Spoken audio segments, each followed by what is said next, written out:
How you doing, Jimmy? I am good. Thank you for having me. It's a pleasure.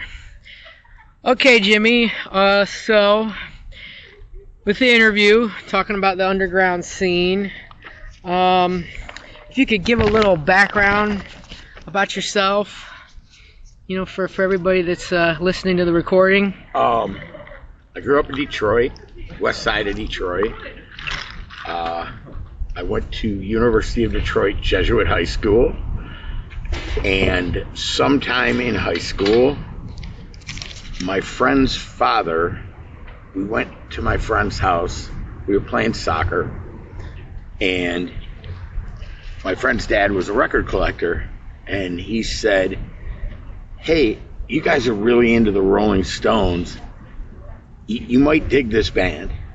And he put the Clash on, the first Clash record, and it was like immediate. We were like, this band is fucking amazing, right? And so my friends and I ended up going to the record collector and asking for Clash records. And what was the guy's name? Everybody who listens to these interviews are going to know the guy's name, and I'm blanking on it. Anyway, he points us to the punk section, and we just started record shopping there. And it was like, at first it was Elvis Costello and the Clash, and then it just grew from there. That's and I'm into needlepoint and water sports, and I'm really glad to be here.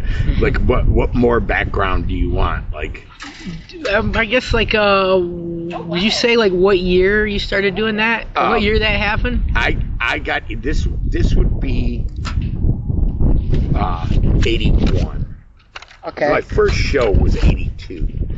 My first live show was Black Flag with Negative Approach and the Necros at the old Clutch Cargo City Club at Elizabethan Park. Tell me about that show. Wow. Okay, so we were into the Clash, and this guy we went to high school with said, "Hey man, if you're into the Clash, you might dig this. There's this movie out," and it was Decline of Western Civilization. And so he played that record for us. And then they're like, "Dude, there's a movie that goes with it, and it's playing at the Punch and Judy." So we go to the Punch and Judy and see Decline, and then I was already into it, man. I knew that something different was out there, but seeing Decline, I was like, "Oh shit!"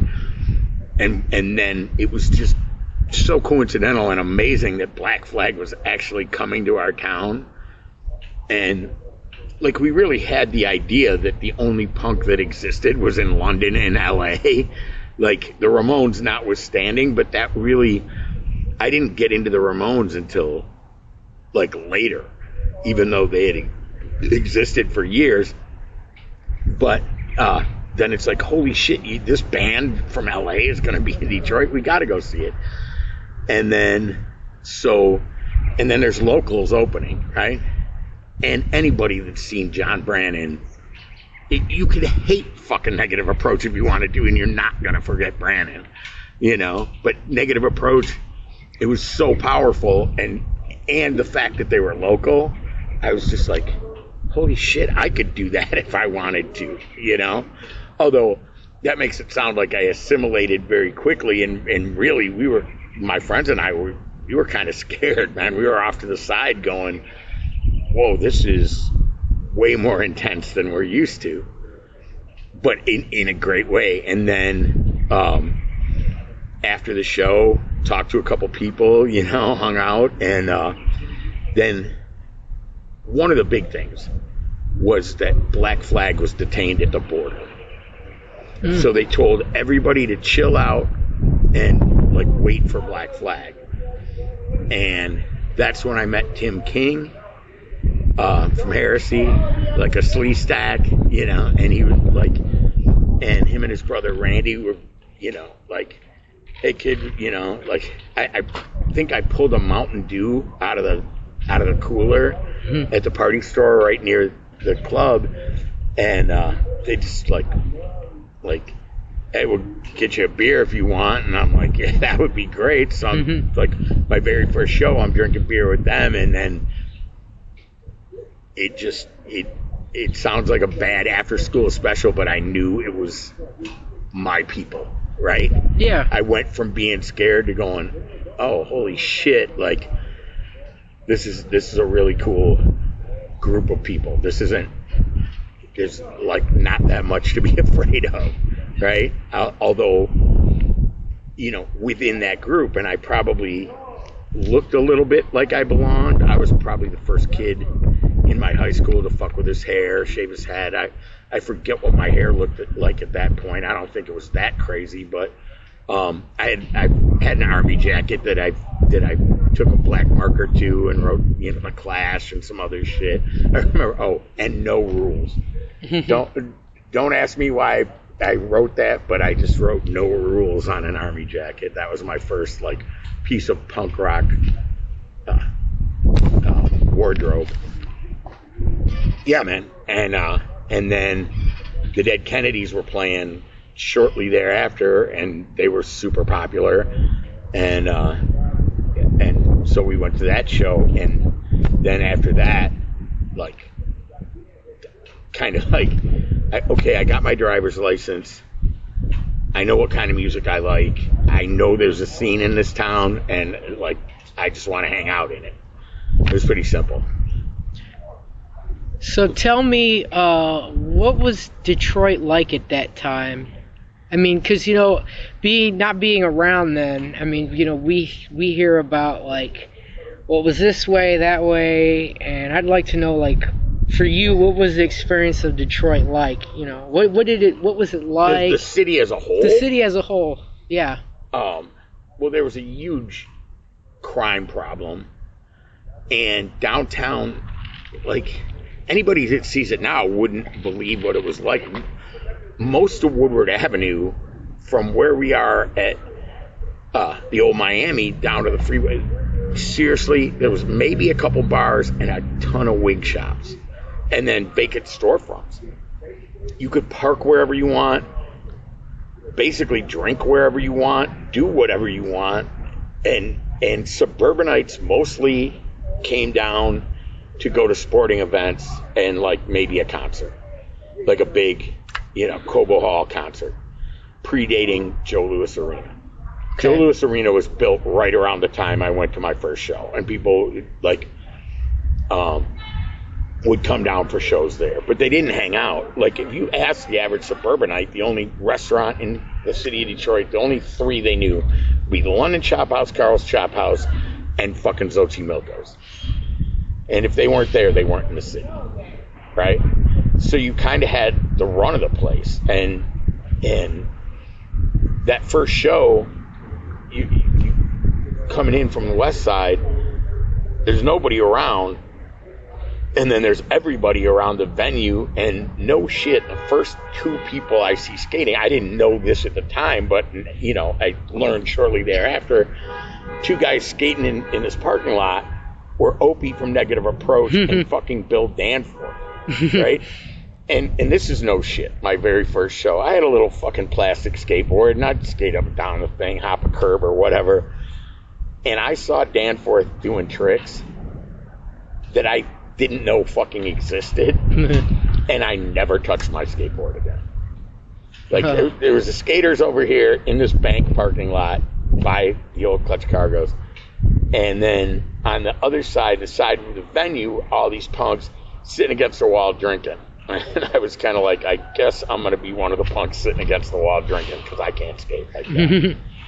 And, so shortly thereafter, Vince, the promoter from Clutch Cargo, he moved stuff over to St. Andrews, and Steve's place was right next door, and Steve would serve anybody, right? And so that was our little pocket of Detroit. And you would go to Greektown, right? And once I had a mohawk, I could go hang out in Greektown and panhandle, or have people give me money to take pictures of me with my big mohawk. because very few people in Detroit had them. You know, you were like, it was freakish. So let me ask you this question, because you know, a lot of people that kind of like got into punk or into like any of the underground music at the time, there was like a political aspect to it. You know, what was going on in America in the 80s and the Cold War and all that. It was kind of in the mind of some punks. Yeah, I mean, and you know, battle lines were drawn in that way, and you know, it's very hard, because I've tried to have these conversations with younger punks. Yeah. And like the Greystone, for example. Greystone's probably the best example. A band would play, and you wouldn't necessarily know who the band was, but you knew if they were at the Greystone, because there's no internet, right? Yeah. If you didn't have the record, or somebody didn't make you a cassette, right, you didn't know. Like, so either you liked the logo or whatever. It didn't fucking matter. It's the Greystone. It's a weekend. You go, right? And the band could be a hard drinking party band like Gangrene. The band could be like super, super left wing political, right? Yeah. And let's just use super left wing political as an example. You'd have kids that were there just because they wanted to slam dance, right? Of course. And kids would often scream, "Play faster." They didn't care what the songs were about. They just wanted fast, aggressive music to slam dance to. Like, before they called it moshing, it was slamming.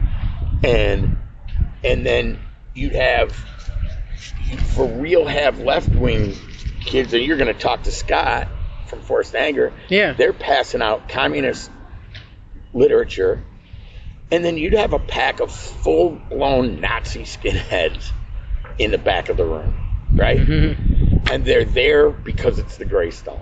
They got no affiliation to the band, right? Yeah.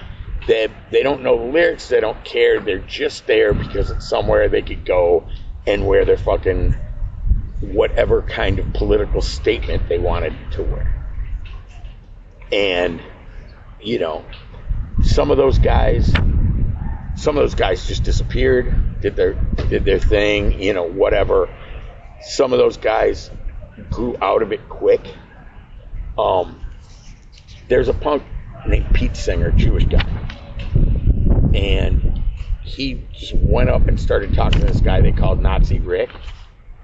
And Nazi Rick and Pete Singer ended up being best friends. Mm-hmm. And Nazi Rick got his fucking Swazi tattoos covered up, right? It was that cliche of something being a phase, you know?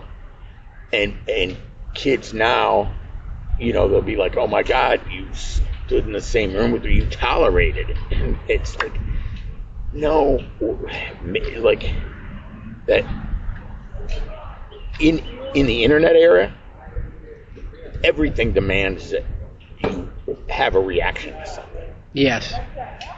And let's say you're as left-wing as left-wing comes, and there's a left-wing band on stage, and you paid your last $7 to see this fucking band, and you want to see the band,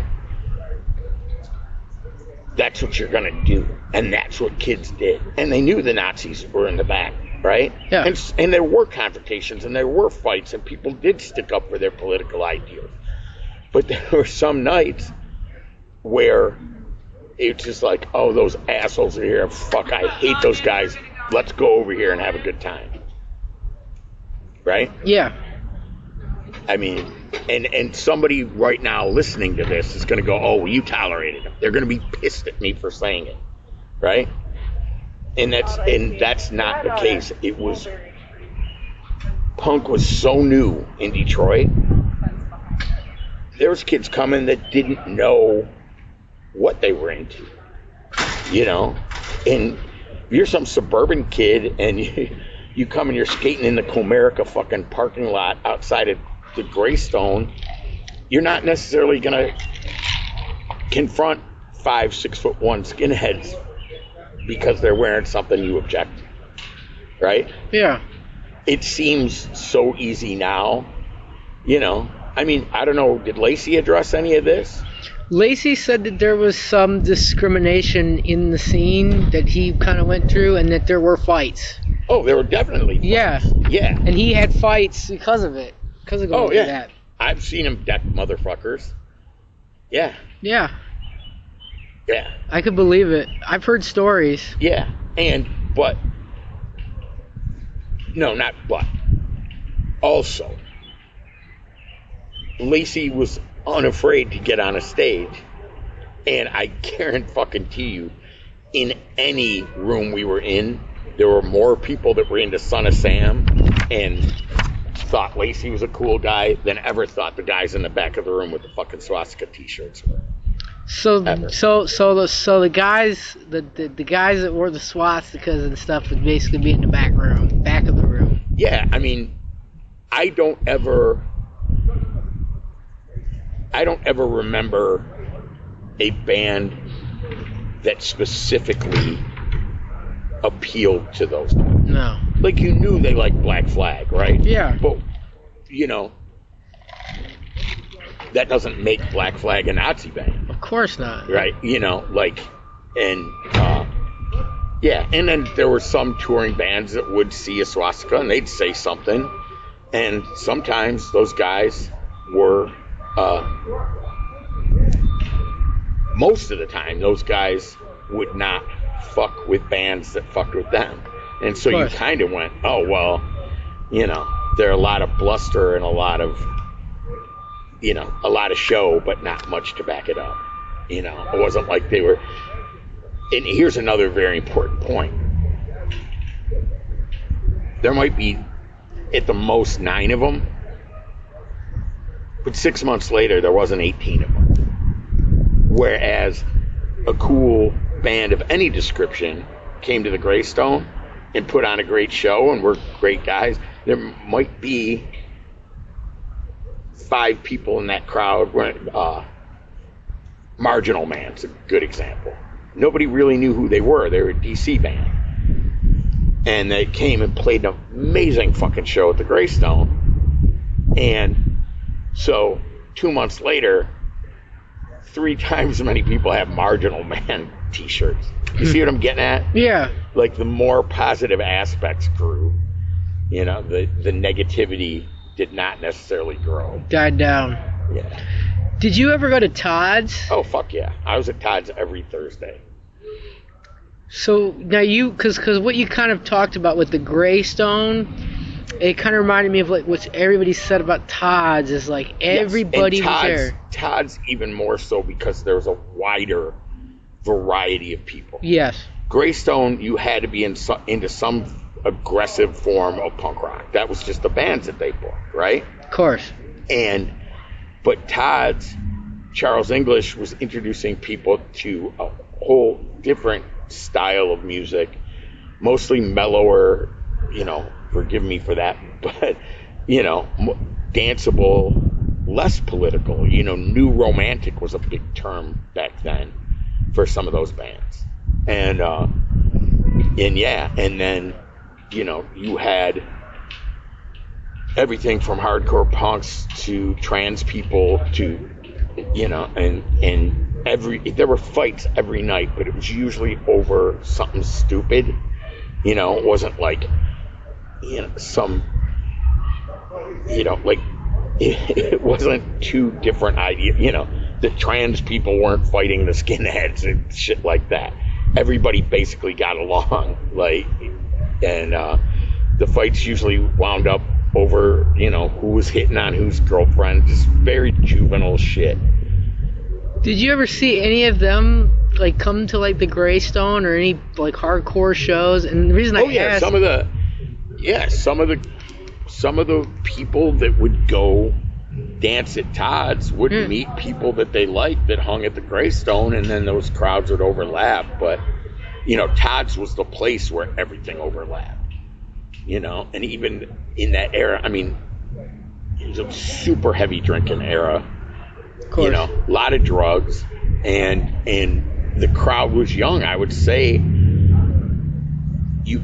of the, I don't know how many people it held, but hundreds, and it was packed wall to wall for 2 floors, right?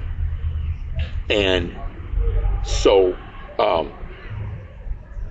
I would say 90% of those people were under the age of 24, and probably 33% of that was under 21 with fake IDs, right? People who are just finding out who they are, you know? And that may seem antiquated because now I think with the internet, it's easier to find out who you are, to find your tribe at a much younger age. Yes. I mean, and some of those early skinheads fucking came out of the closet and they ended up being gay men, and that, you know, but that's not what you saw at that time, right? I know. You know, and there was a lot of sexual experimentation, and, you know, a lot of social experimentation, a lot of wardrobe experimentation. But Todd certainly was an anything goes type of place, sexually, socially. Yeah, it was great. It was, you know, and people have pointed this out in other cities. Chicago most predominantly in my mind, but I'm sure in every other city. Gay clubs were the first clubs to accept the punks. Oh, sure. You know, like we wouldn't have had a place to go without them. Oh, yeah. Yeah. Going back to Bookies. Bookies, Nunzios. I don't know what Nunzios was like. That was before my time. But I do know, that the gay clubs were going, oh, it's, you know, some wild, outlandish thing. Oh, you know, come on. We're into it. Yeah. I think they were also, from what I've heard, I think Vince Bannon kind of said it to me. They were progressive, and they were really open to punk. That's exactly what it was. They were open to new things. Yeah, because punk was really marginalized by society. You know, it wasn't accepted. You know, by design.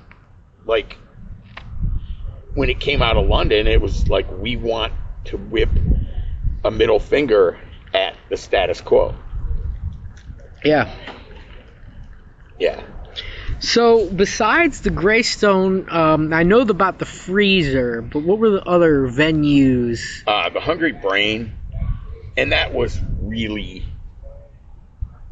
The Hungry Brain was a place... The Freezer was an early one, and I was aware of it. I was around when it still existed. Yeah. But just never made it there. Life was not long. And I was parking cars at Diamond Jim Brady's at 7 Mile and Press. So most of the nights there were Freezer or Clubhouse shows. I was working, and I couldn't afford to not work, right? And I was young, you know, and I mean, the Freezer, it had a reputation, like, and then the Freezer and the Clubhouse went away, and the Hungry Brain opened, and that was in a dangerous neighborhood, and it was literally underground in a basement of a defunct Salvation Army, you know, and the Iron Coffins Clubhouse was like right there. And if you knew about that place, you were in a distinct underground scene. So, you mentioned that like the bands, there were like different bands, but they had the harder edge to them that would play at like the Greystone or the Hungry Brain, right? Yeah. And so you'd say they were more on the hardcore edge of things. Oh yeah, But there wasn't any like the first wave punk groups that ever came in and played at those places, like Destroy All Monsters or the Cool Heroes. That was like that era, like the '77 era. Yeah. Was like Bookies and some clubs in Ann Arbor. That's where the scene for them happened, and that's before my time. I ended up knowing some of those people, but Bookies. There was a club in Ann Arbor called Joe Star Lounge, and then Lily's, you know, Art from the Mutants, his family owned Lily's, so they were hosting some of those bands. I think the Red Carpet did too on the east side. Yeah. But I was there in the evolution of that, and really Brannon and the people, Brannon and Bannon, really introduced to the city the concept of an all-ages show. So it ended up being DIY venues as opposed to begging bars to let bands play. And then and that changed everything, right? Yeah. Like when 15-year-olds could come hang out, yeah. And then the music changed. It got more aggressive because younger kids were into more aggressive music.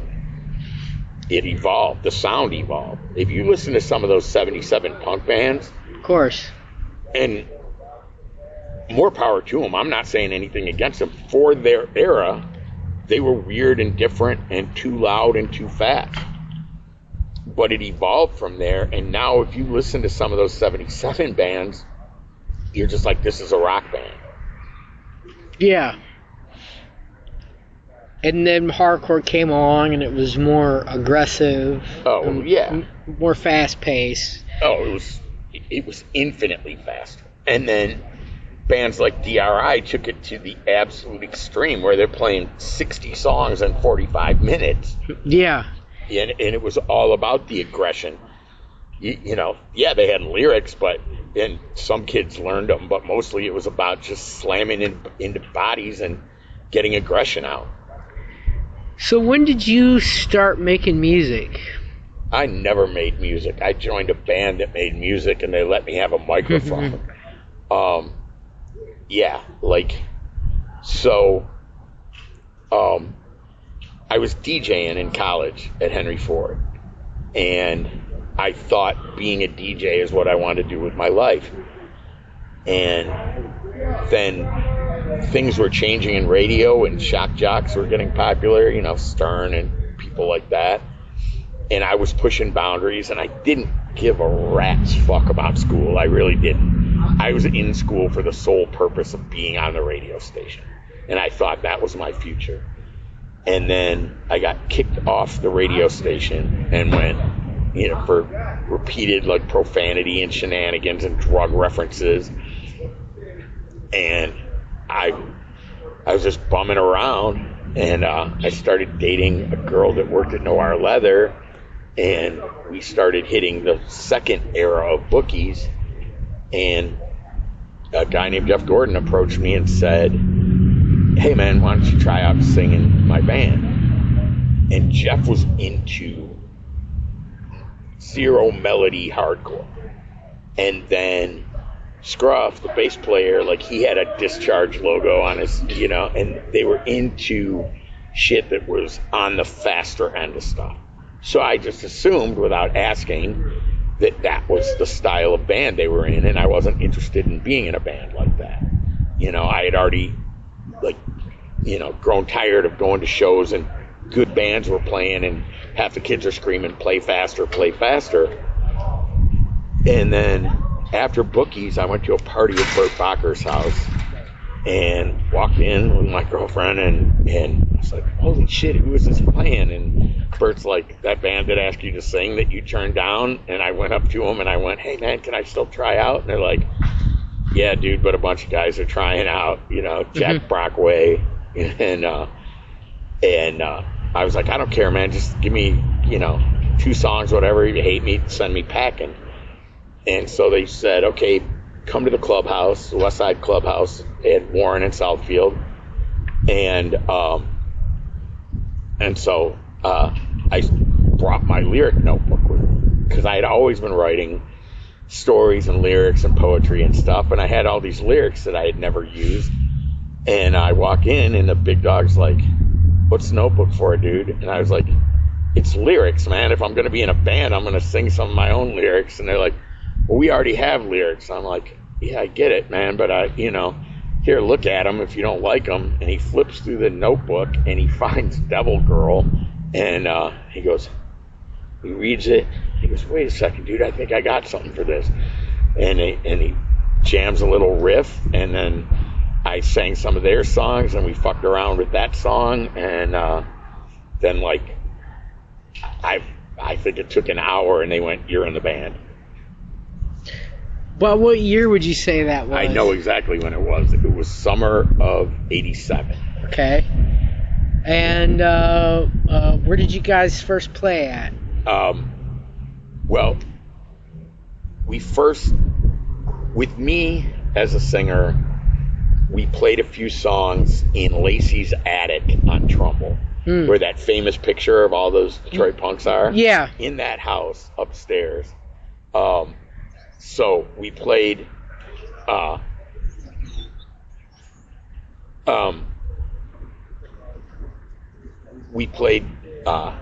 like 3 songs, and then Jack, who hadn't been told he wasn't in the band, he got up and like did a song, and I was like, "It's not your band," and he's like, "It's not your band either," and they were kind of like, it is Jimmy's band now. And then we played like I want to say it was like either a Sunday or a Tuesday night at Greystone, and there was nobody there.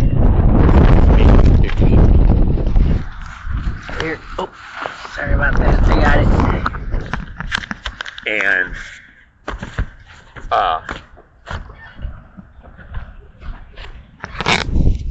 and then we played a bunch of basement parties, house parties, and then opened for SNFU at Blondie's.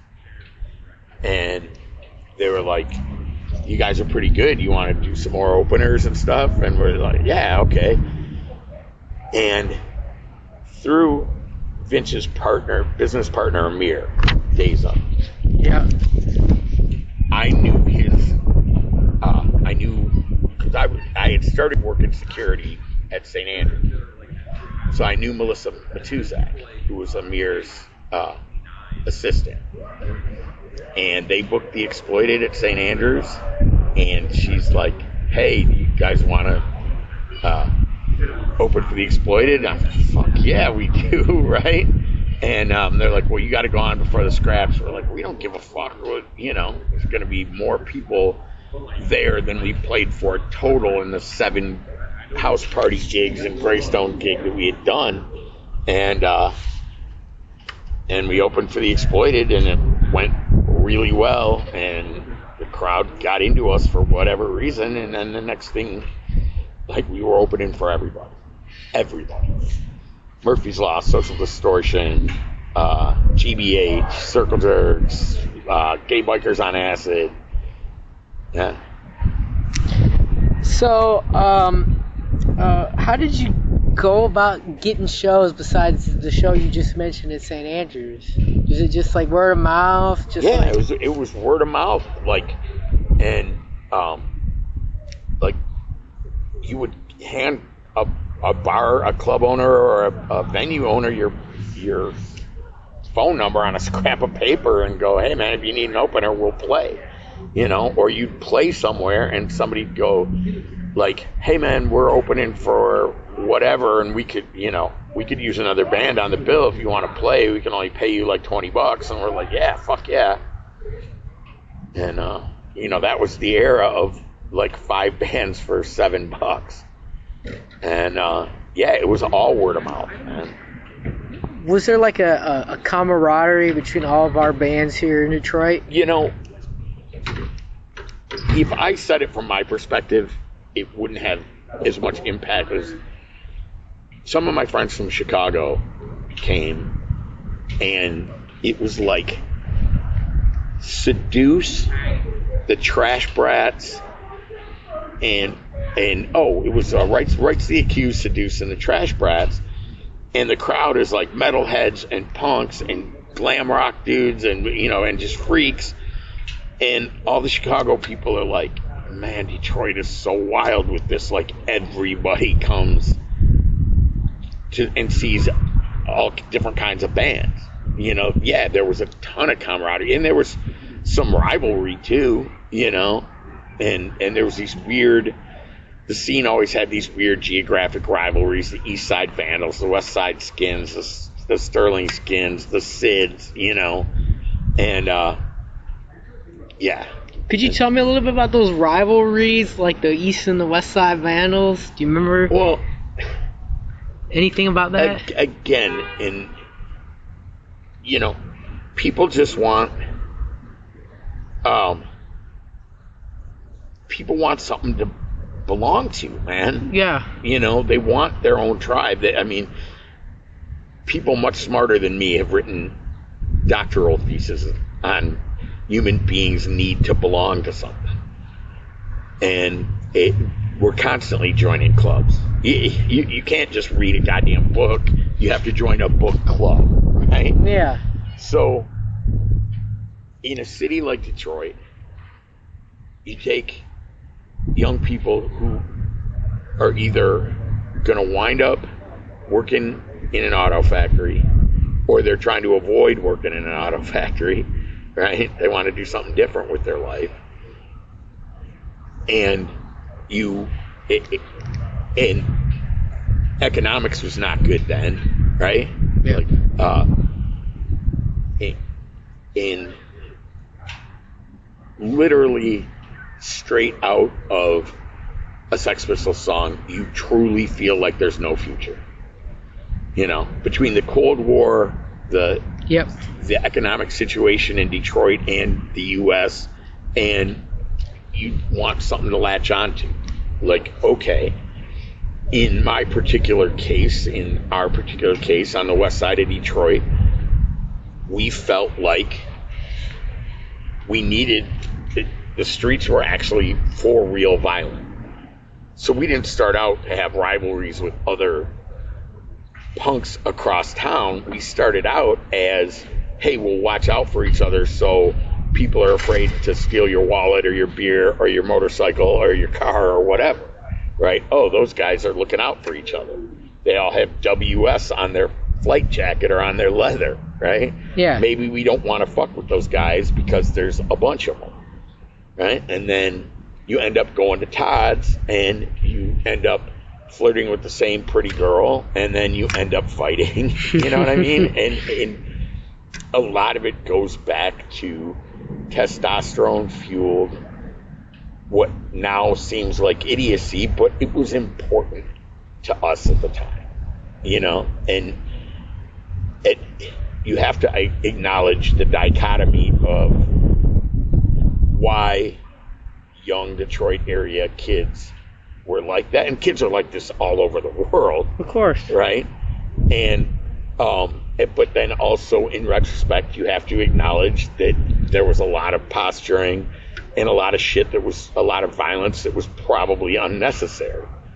But again, you're full of booze, maybe cocaine, maybe hallucinogens, and you're not using great judgment. You know, fortunately, you know, like nothing super severe ever happened, right? The severe one, you know, we had a problem with the East Side Vandals guys, and that was over girls, right? Silly shit, right? Yeah. But then they would posture and make threats and show up places just to cause trouble, and I was like, okay, I truly don't like these guys. And then of all of the little gangs and clubs, they proved me right, because a bunch of those guys fucking killed a prostitute in Chandler Park. I think one of them is still in prison for the murder of a prostitute. Jeez.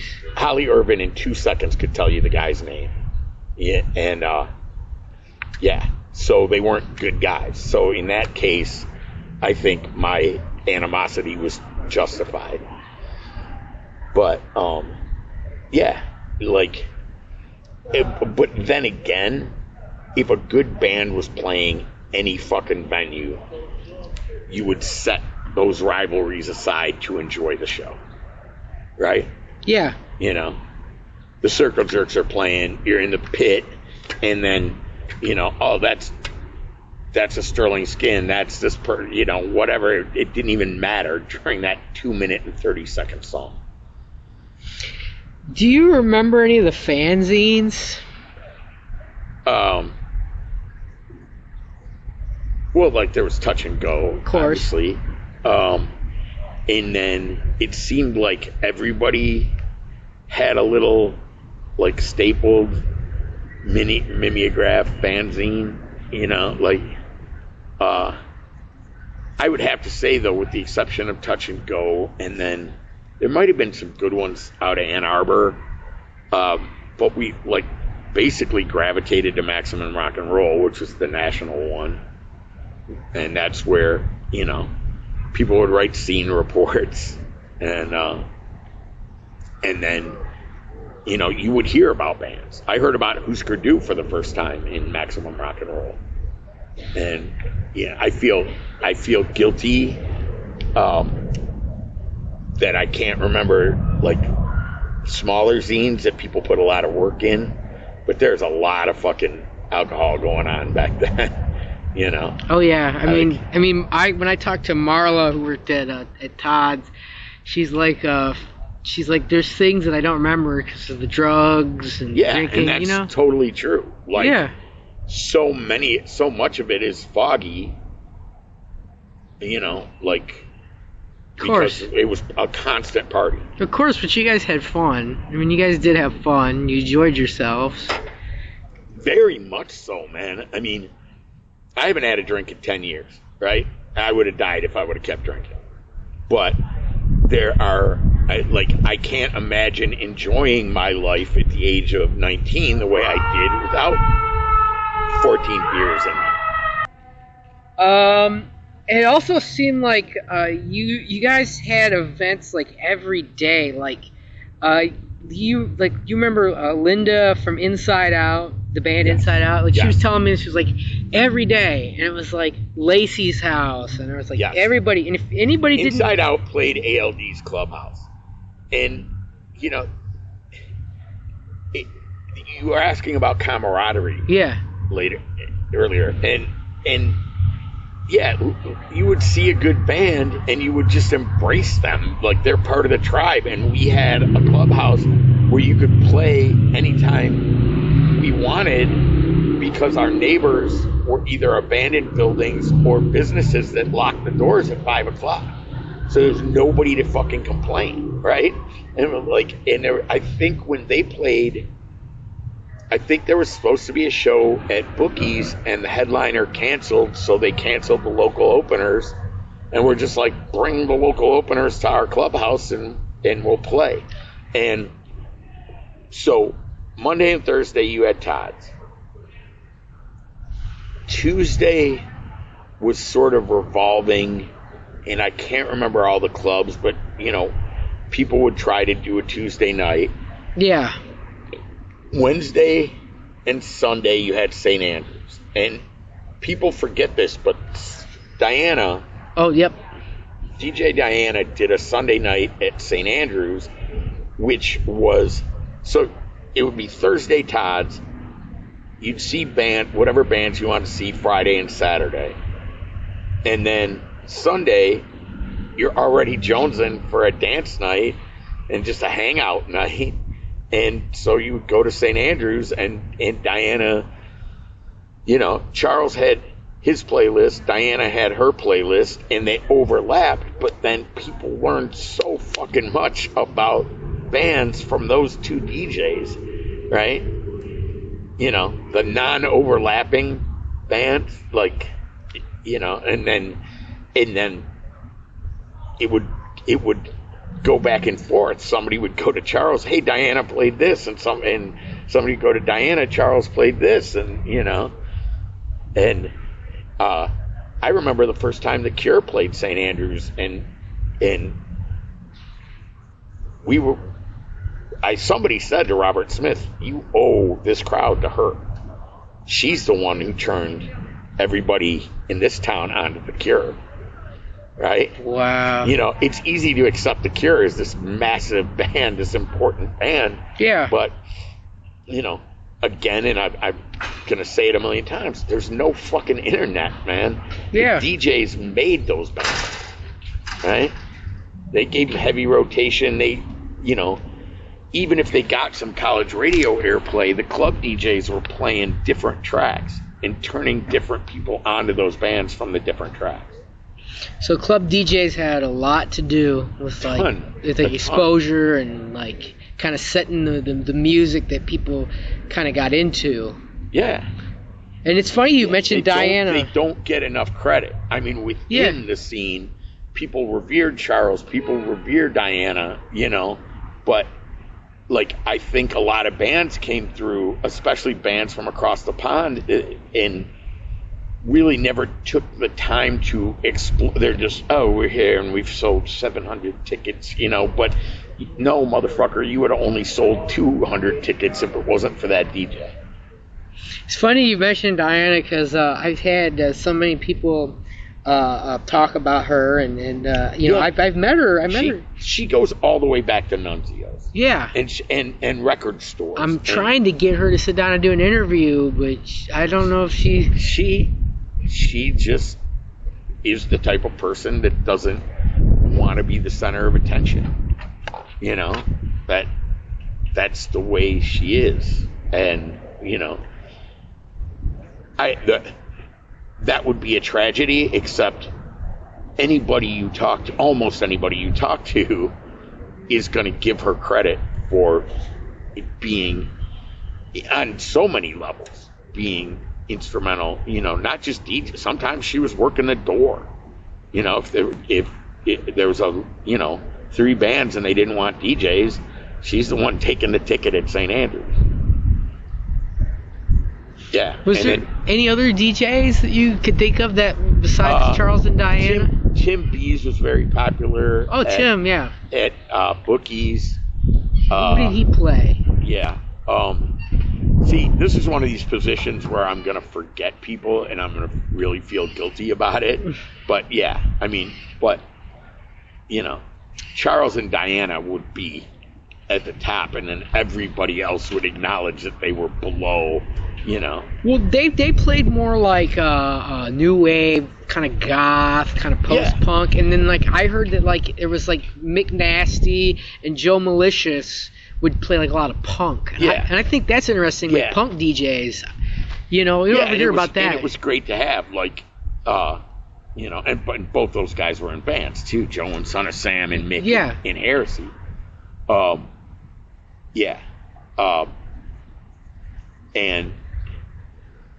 I mean, would you say DJs were like an integral part of our scene then? Absolutely, yeah. Absolutely. Because, that's, you can go to a record store, right? Yeah. And you can flip through records, but how many can you afford to take home? And record stores weren't really like letting you listen to records in the store that often. Of course. Like sometimes you could go, hey, do you have an open copy of this? Or do you, sometimes somebody go, don't waste your money on that crap, right? And then you got turned on to a band through a DJ, that they're a DJ, so they're going to take more chances on records because they're getting paid to spin them. With the DJs,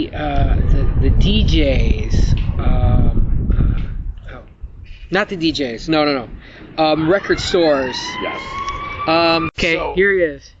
So, because I almost left out, if the big 3 of DJs, if there's Charles and Diana, then there was Halloran who started Radios in Motion on WDET.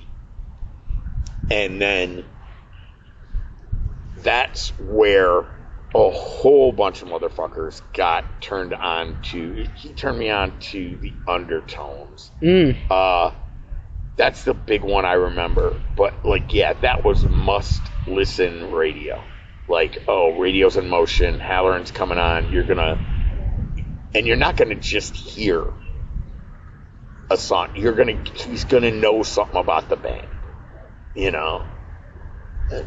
the bass player, Nigel Flatulence, fucking fixes motorcycles on the side. Something. He always had a tidbit. And people used to rip him because you could hear him shuffling his notes. You could hear the paper on the mic. And I would just go, because he doesn't give a rat's ass. He's not pretending that he has all this shit in his head, right? He he wrote it down, and it's interesting. And yeah, he's another guy. And then Detroit back then couldn't or wouldn't support what he was doing, so he had to go to the coast, and that was not good for Detroit music, right? That left a gap. And I remember a couple people trying. I mean, this predates 89X by a fucking decade or more, right? So there was that gap on the airwave. You had something from Windsor, right? You could get something from C-Jam, or listen to Oakland University had decent radio, but nothing like what Halloran was doing. Oh, sure. Now, we were talking about records and about DJs and about, you go to the record store and then you would know what to get, or you'd be like, okay, well, should I get this record or not? It was all word of mouth then. But where would you go to get records? Off the Record, Dearborn Music, Sam's Jams, Record Collector. Did you ever go to Harmony House? Very rarely. Yeah, man. I was into living life and going out, right? Yeah. And I liked drinking a whole fuck of a lot, so I could get enough music out in the wild that I wasn't buying a ton of records. And then my second ever apartment, we got evicted, and my records got thrown on the fucking curb at Second Selden. Mm-hmm. And when all my records were gone, even though I didn't have a massive collection, I had some really, really cool shit. I was like, fuck it, man. Somebody make me mixtapes. and yeah. But the Record Collector, which was like Grand River and Lasser at the time, it's something like I could ride my bike there from my house. And those places, yeah, the people that took the chances on all that weird shit. And one thing I remember about the Record Collectors, he had the British music magazines. Off the Record did too. But yeah, and Off the Record, they had two locations. They had Dearborn and Royal Oak for a while. So yeah, what they were buying was very instrumental in what people were getting into too. Would you say that now, because Detroit's so geographically close to Canada, and because the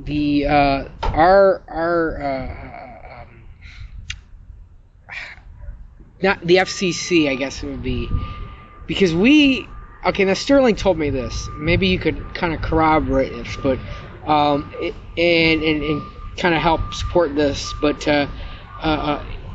in Canada, they had where you could listen to the Sex Pistols, or you could get the Sex Pistols or the Damned or any of these British bands. Canada's broadcast restrictions, weren't as tight as American broadcast. Yeah, that's what I wanted to ask about. So was that? Would you say it played an influence? After a certain time on Canadian radio, I think it was anything goes. I mean, maybe not anything, but profanity or whatever. And like Halloran would play songs with profanity, but he would have to take the record, put it on a cart, and edit him himself. Yeah. Right? Or have an engineer at the station edit it, right?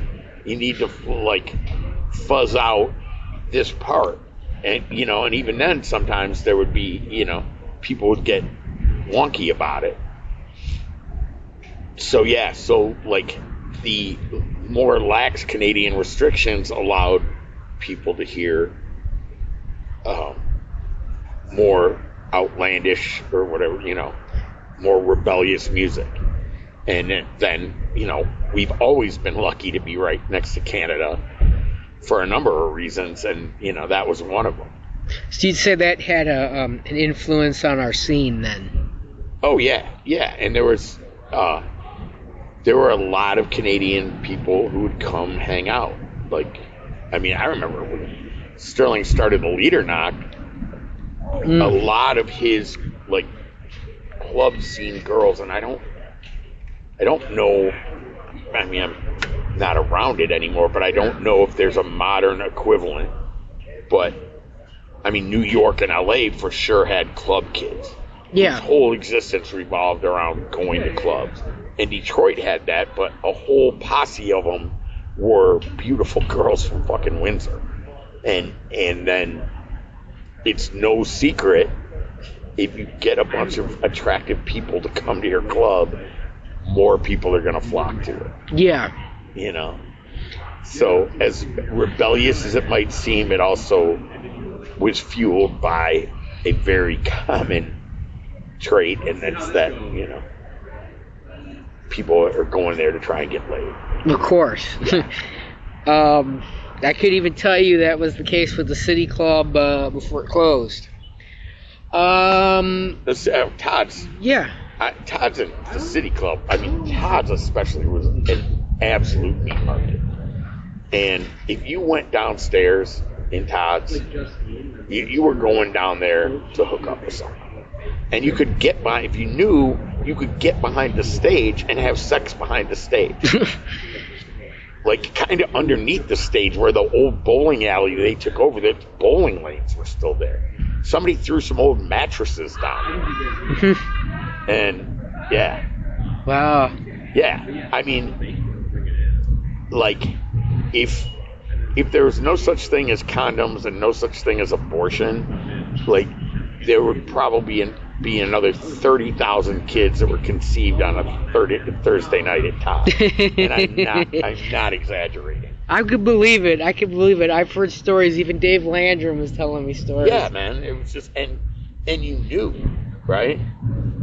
And I think there was a little bit of safety that you were with a purposeful tribe. Of course. You know, that you really were rebelling, so you took out, in some cases, the materialism, or you took out the racism, or you took out the homophobia. You knew if somebody was there, they were already aligned with your beliefs. Of course. And you couldn't get that at the average bar. I don't know what those bars were back then, but, you know, so you were already at a very good, you had made a statement by walking through the door.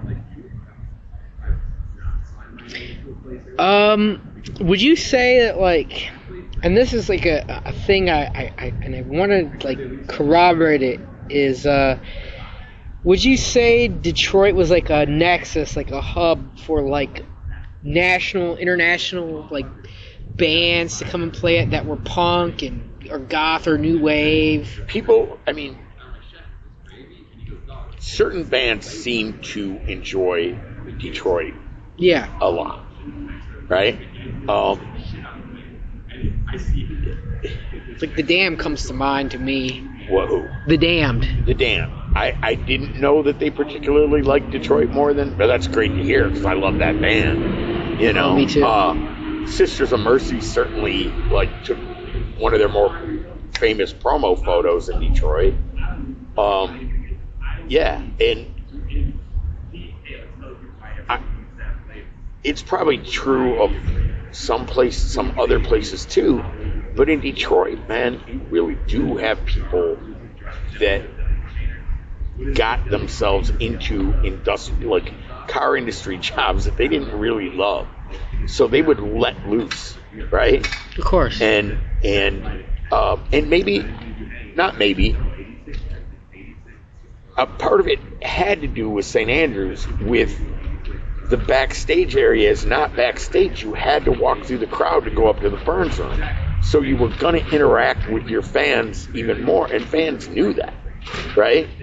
And then now you're not just a fan of the band, you've met them, you've interacted with them, and you have a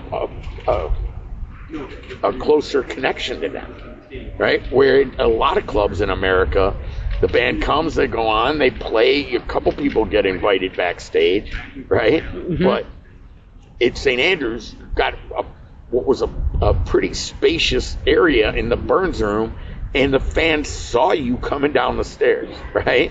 And they saw you going back through the crowd, and you could, make eye contact with somebody and go, oh, you come backstage. Somebody who maybe wasn't ever going to try to hang out with a band, and somebody from a band said, I want to hang out with you. Come on, let's go. So, yeah, that had to have a big impact on it.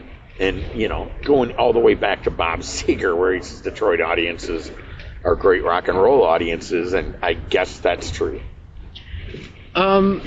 Now, back then, like with the whole hardcore scene, punk scene, I guess my question is, and I've been thinking about this one, is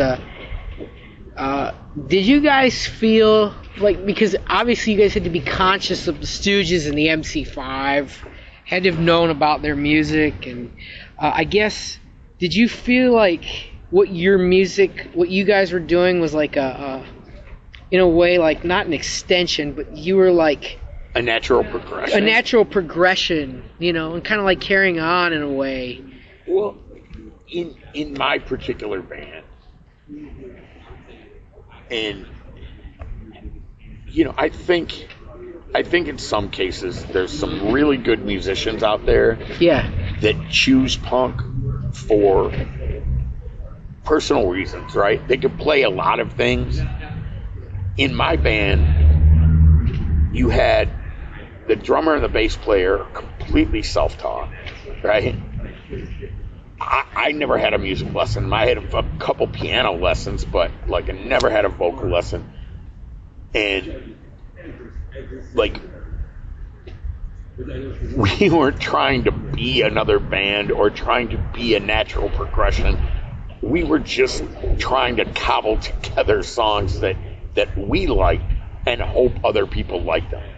And I think that's as true as you can get to the punk ethos, right? Of course. Is that we like the style of music, and hey, can we try this 2-chord fucking song, and can we play it loud and play it fast? Okay, let's do that, right? We weren't looking at our place in the musical pantheon. No. We were looking at it from a very tighter lens, which is we want to write a set of 12 good songs and get invited to play at a party. And fortunately for us, we got invited to play at big fucking parties at St. Andrews, and people liked what we were doing.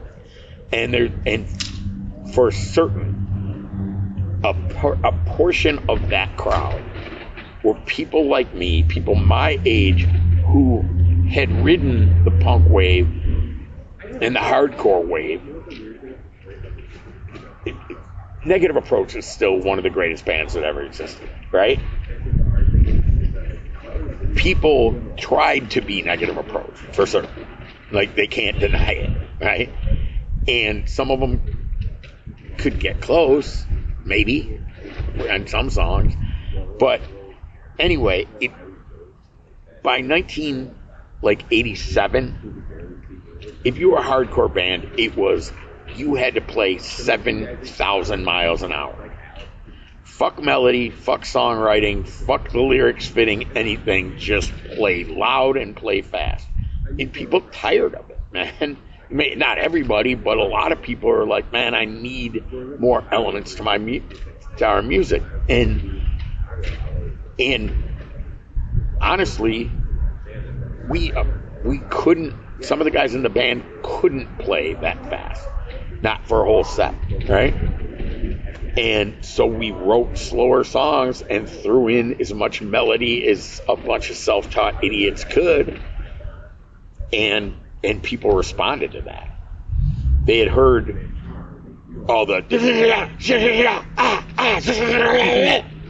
you know what I mean? Yeah.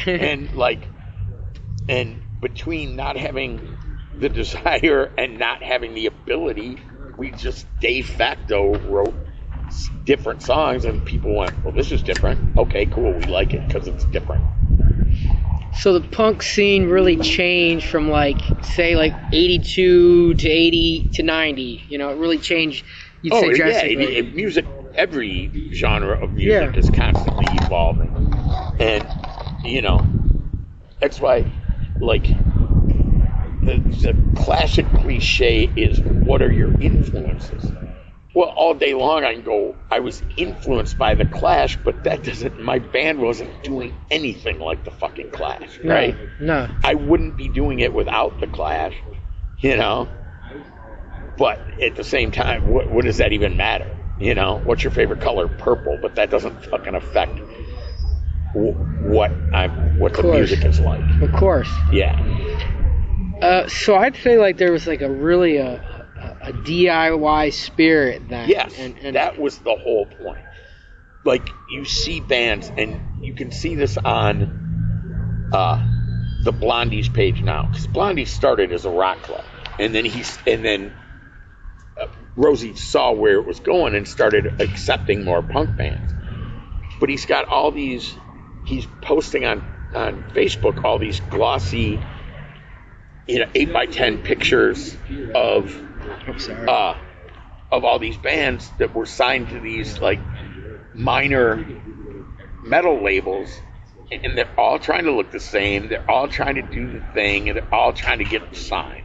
That was such a big deal in rock, that get signed to a major label, and you think you're going to be the next band fucking Halen. In punk, for many years, it was, I just want to play the VFW hall in Charleston, South Carolina for 75 kids and get enough gas money and enough beer to go to the next town. You know, that's what it was. And like, people should marvel at the fact that there was a network of clubs like that, DIY clubs, with no internet. It was all phone calls and snail mail, you know? And in the early days, the circuit was pretty much Detroit, Chicago, New York, DC, Boston, right? Like, in the early bands, the 81 bands were just doing that.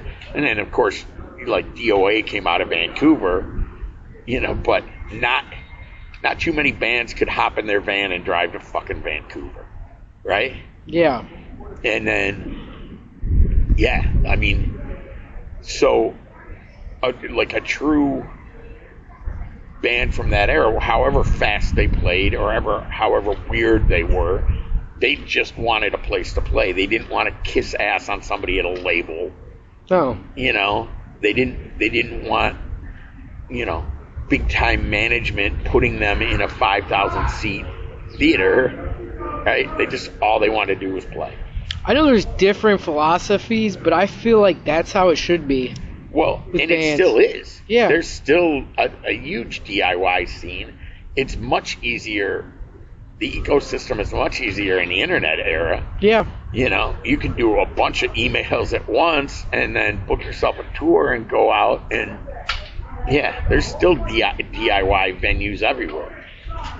Well, you know, Lacey said something to me, which I want to kind of talk about is, he's like he said the Midwest had the edge, you know, compared to like, you know, LA, New York.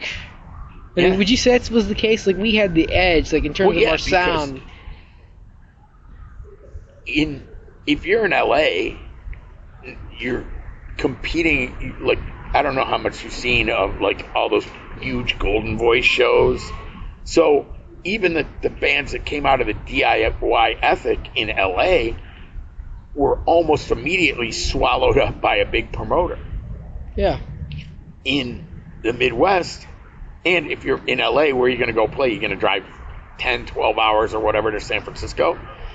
But in the Midwest, you can play Cleveland, Chicago, Cincinnati, Columbus, right? You don't have to go too far, and you can play to entirely different crowds, entirely different scenes.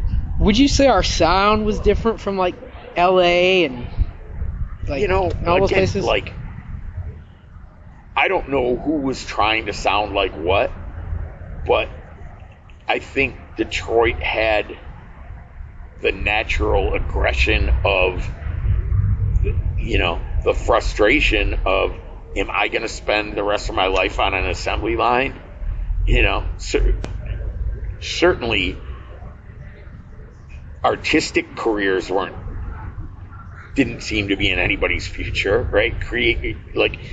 And some creative people out of the music scene did land in the advertising world, which is creative, but it's also a corporate hellhole.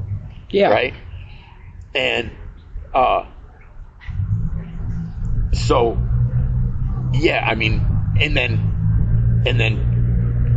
NA was the godfather of it, so yeah, a lot of bands were naturally going to gravitate toward that sound because it was so fucking powerful in 1981, 1982. Holy shit, what are they doing? And they're like just a million miles an hour. Like, I mean, you compare it at the time to the Sex Pistols. I mean, it's like the Sex Pistols on speed. And they were more influenced by like Sham 69 and the Foreskins than they were the Sex Pistols. Yeah. Like, but yeah, and people also don't get that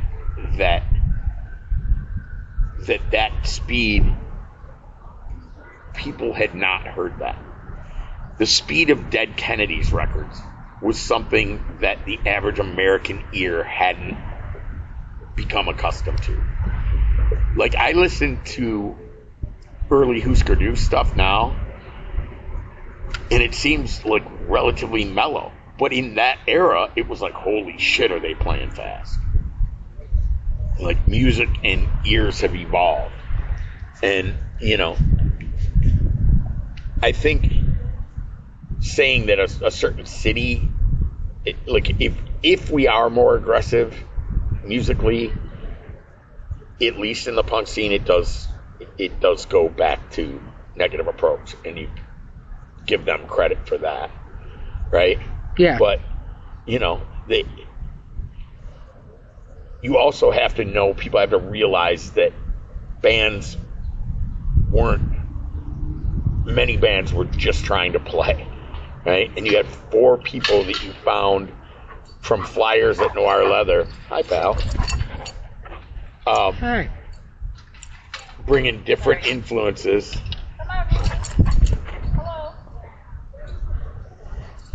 Bringing different influences into the band. Yeah. Right? And say you had a band playing the Gravestone in 1983, 84, right? Of course. It's because you really, really wanted to be in a band. You weren't trying to pigeonhole. Well, like, we want to sound like, the Sex Pistols meet the Suicidal Tendencies, meet Christian Death, No, you're just like, let's get together and jam and see what comes out of it.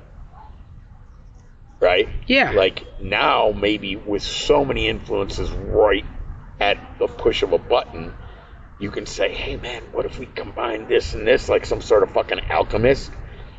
Yeah. Musical alchemy. But bands were just like, let's get together and see what happens, and then if we kind of suck, we'll just play faster.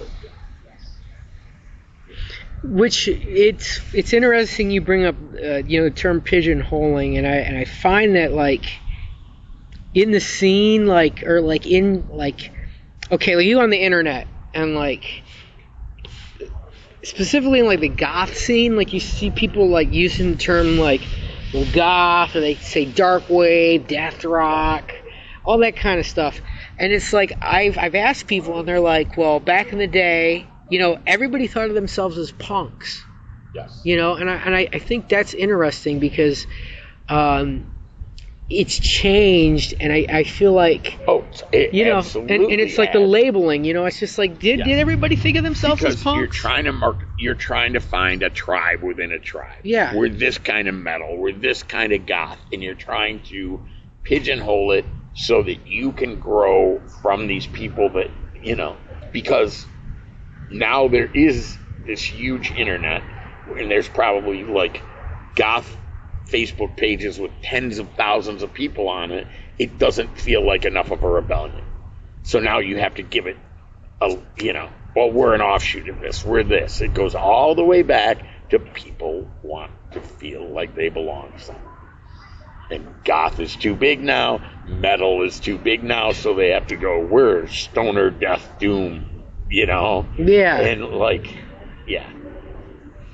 And so now we go all the way back to the decline of Western civilization, where the kid goes, that's stupid punk rock. It's all it is to me is that rock and roll, because that's what it is, right? You know? And yeah, so when somebody tries to be too specific about what their band is, all I can think is, A, you're trying too hard to fucking market it. You know, you're trying too hard to monetize it because you want to put it in this neat little fucking alleyway off the original idea of it, right? Yeah. You know, or you're just so dying to belong to something that feels like yours, you know? So we're shoegaze fog goth, you know, or whatever the fuck it is, you know? And I like, you see that ridiculous thing go back and forth about Andrew Eldritch saying there that Sisters of Mercy isn't goth, and, you know, like, whatever, you know? You wrote the songs, you call it whatever you want, but if fucking 95,000 people in America want to call you goth, just fucking get up there, play your keyboard, and shut the fuck up. Yeah. Were there, like, goth bands that you liked, that you really liked? I mean, because I know there were some... Well, Landrum, Dance Macabre would have been goth for that era, right? Yeah. And, yeah. When they opened for Tones on Tail, and it was after the Bauhaus breakup, but Tones on Tail had a crowd just based on the connection to Bauhaus, right? Like, and so they were so big, Bauhaus was. Yeah.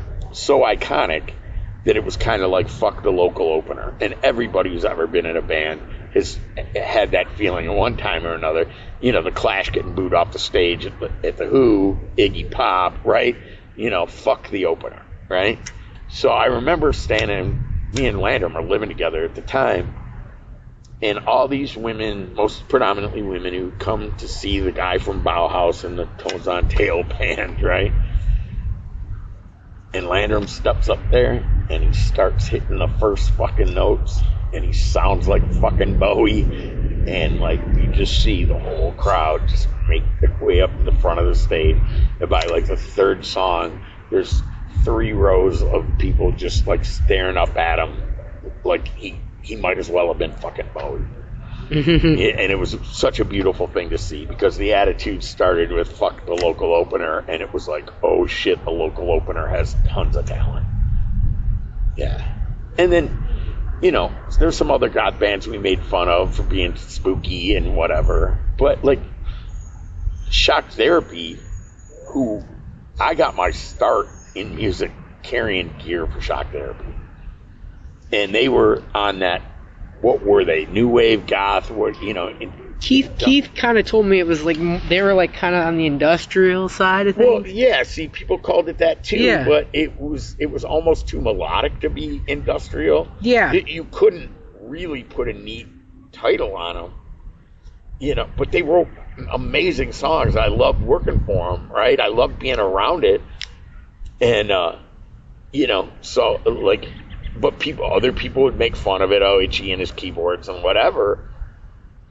And, but, you know, like, I don't remember any outright hatred unless somebody took it way too far, you know, and then you just kind of went, okay, you're like almost parodying the genre that you're trying so hard to be. Yeah. You know, but Shock Therapy, like, there was no genre they had some danceable songs, they had some, you know, like, and Itchy and Keith's musical influences were very disparate, you know. And Itchy did like a lot of the German industrial shit, and Keith liked a lot of the British, like, melodic punk, and that blended pretty well in that band. But if it wasn't for them, I probably wouldn't have joined ALD, because Itchy's bitching one day, you know, and I'm putting gear away in a van, and Itchy's mad about something, and Keith just looks at me and goes, "You need your own band. You don't need to carry gear for this guy, man. Just like get your own band." And he's the one who put the idea in my head that I could have my own band, an idea I had since seeing Brandon, but just didn't act on. That's really cool. I'm gonna tell him about this, that we had this conversation. Yeah. What I was gonna ask you was Jesus, I just had this in my brain. Okay, I'm gonna ask you a question. Did you guys like make merchandise? Yes. That'll help me think about what I was gonna ask you. No, I mean, merch was a big deal. You knew, even back then, that more people were buying Misfits, Crimson Ghost Skulls than they were buying Misfits records. Yeah. Right? And, you know, the Misfits, they always had popularity. But it was the Metallica connection that made the Misfits explode. Before that, people just liked having the really cool skull. You know, and then we had Kevin Sykes draw our skull, and everybody liked that skull. So I'm sure there was people sporting our T-shirts, you know, and really, even though it wasn't about the money, it was lovely to be at the band house and go, holy shit, a fat chunk of the rent is paid from the T-shirt sales, right? Yeah. And, but people were doing the DIY screening thing, right? Again, you know, nobody was running out to a big merchandiser to have T-shirts made. You know, people were doing it. You know, somebody from the scene had a screen printer. Pat Kirshner from Head, who that band lasted maybe 6 months, and he'll listen to this and go tell you exactly how many days that it lasted. But yeah, for a long time he was screen printing shit. It was always somebody in the scene. It was always part of the DIY thing. And what about making flyers? Same gig. I mean, that was the fun part. Let's make, you know, the Necros were really funny with making good flyers. Yeah. The Super Baby flyer. I've seen them. You know, yeah. And then, you know, people were making them, you know, high schools had mimeograph machines or whatever. And you would get somebody who could draw, or if you didn't have somebody who could draw, you would cut something out of a magazine, out of a National Enquirer or Weekly World News, and you'd take a marker, write on it, and, you know, make 100 copies and take them wherever. Take them to Noir Leather. Take them to what was that record store? There was Rock of Ages. Yes, yeah. Rock of Ages. Bob at Rock of Ages. Yeah, man. And yeah, or do the thing where you put them on cars. And yeah, I mean, making flyers was part of the fun. That AI shit is fucking utter, just absolute crap. Yeah. Talk into a thing and let a computer make you a flyer. Fuck you. Now, maybe this is a repeating question, but Fine. okay, so you've got ALD, you've got Heresy, Son of Sam, Forced Anger, SPLC, Inside Out, Scrapped, the Beer Whores. Disgust. What would you say if there was something that, like, for each of those bands that made them distinct from each other, what would you say that was? Wait, was there something distinctive about the way that each band was or how they sounded? Yeah, there was, but like the Scraps, even though I don't think they ever really hit the mark with this, the Scraps was a band that outwardly worshiped the Misfits.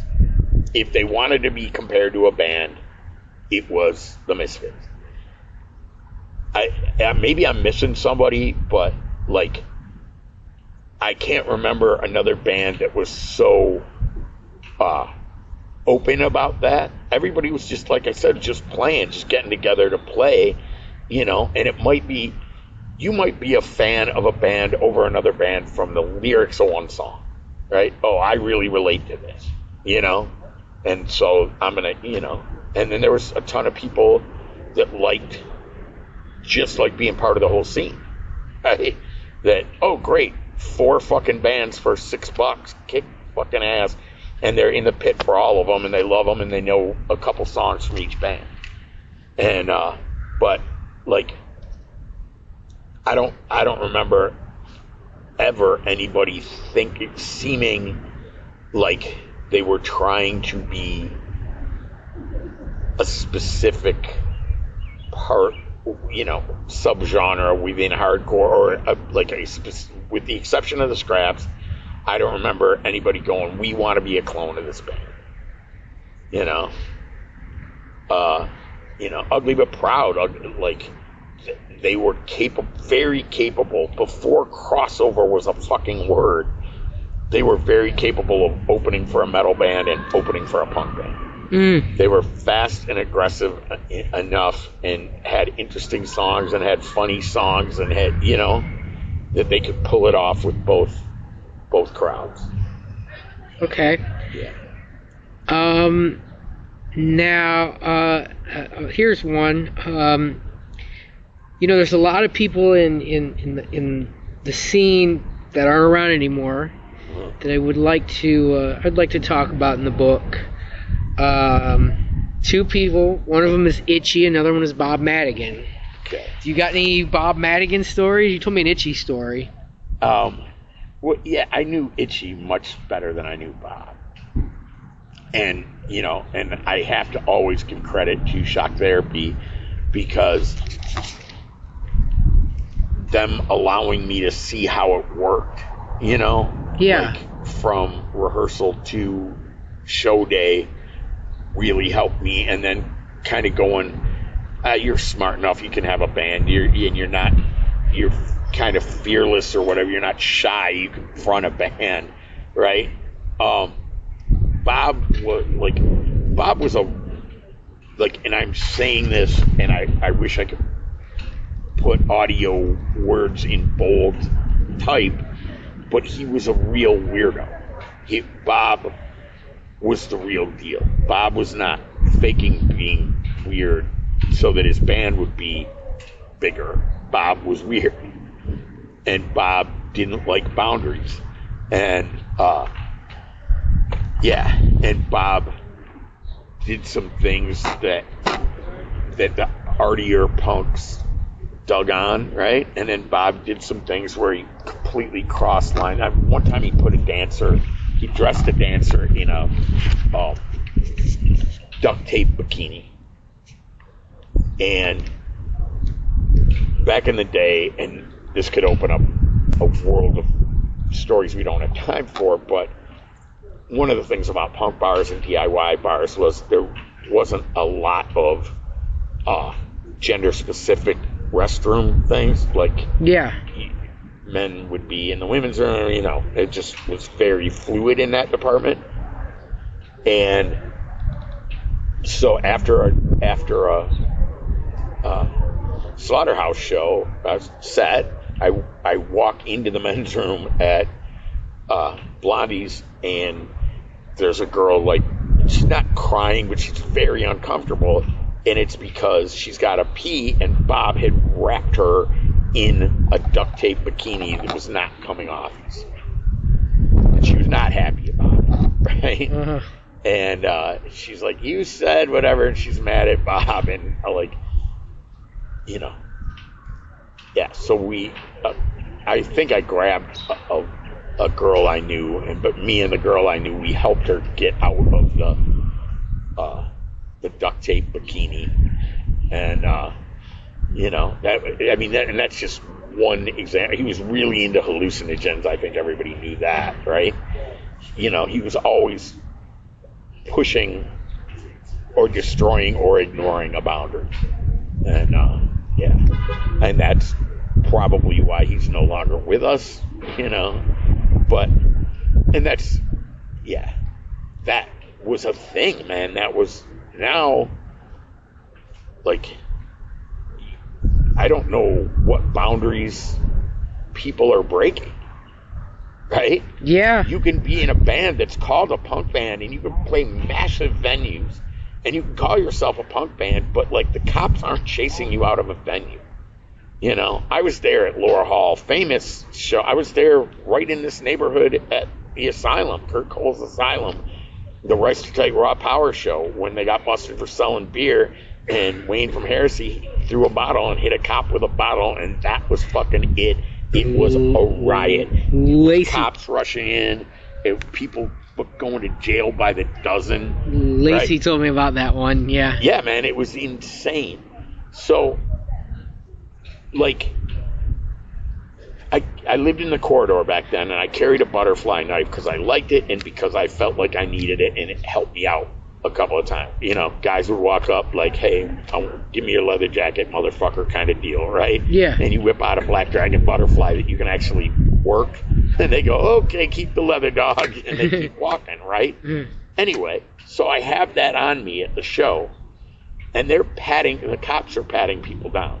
And I have an illegal weapon. I'm like, I'm going to go to fucking jail. And I do not want, I'm already on probation. I'm going to violate probation, and I'm going to go to jail. Oh, boy. And, you know, and then, you know, for who knows how long. So I'm like, fuck. Because I was there for the show, but I had nothing to do with why the cops were there. I was drinking beer, but, and a friend of mine went, give me your knife. Like, I threw myself against the wall, and I go, I don't want to go out there. I want them to stop patting people down. They're like, you're an idiot. They're going to pat people down until this room is empty, right? And I'm like, fuck. And so my friend says, give me your knife. And I said, no, they're checking girls' purses, too. And she goes, I know they're checking girls' purses. Give me your knife. And she takes my knife, and she puts it in her vagina, and she walks out the fucking door. And I walk out the door, like, 10 feet behind her, and they pat me down, and I had my knife in my boot, and they put their hands in my boots and rubbed my ankles, and my knife is long gone in a vagina. That, like, we opened with a thing about, like, Nazis. Yeah. And it kind of reminds me of, like, the media focuses on negatives. And was their presence bad? Yes. Could we have handled it differently? Yes. But the punk scene as a whole, and the things about the world that we've changed, even if in some cases it's superficial, focusing on that element of it is like somebody giving you a fucking mansion and you saying no because there's a loose floorboard in the kitchen. Yeah. There was a loose floorboard, and we probably should have addressed that, and that's our bad. But also, you know, much more good came out of punk rock. Yeah. Much more anti-racism. Yes. And awareness of the scourge of that than you know. Well, I think Nazis did not grow out of the punk scene. Well, what I think I was really trying to ask was about, like, you know, because a lot of punks talk about, like, Reagan and, like, and about, like, just the way that society was, like, the expectation, you know, in suburban America, you get a house, you know, you get married, you have kids, and just how, excuse my language, how fucking boring that was, and how fucking boring music was, and then the Cold War looming over your head at that time, you know. Yeah, and there was a sense that Russia could drop 18 bombs any minute, and we were all gonna die, right? Yeah. And I'm sure, like, people believed that, you know, like, you were taught to believe that, We could be in this massive world war any minute, right? And I guess it's just like, did it fuel that kind of like that, like you're like the aggression and also like the desire to live life like you guys did, and it manifested itself in so many ways, positive and negative. The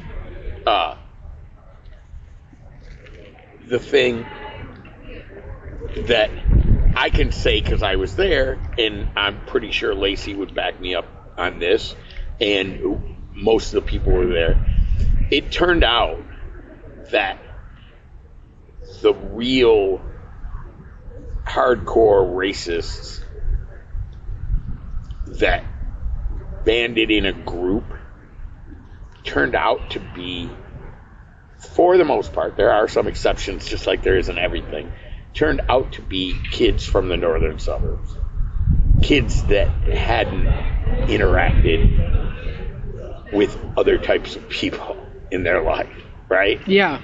So it almost like would be like rednecks, the Klan coming down from rural areas.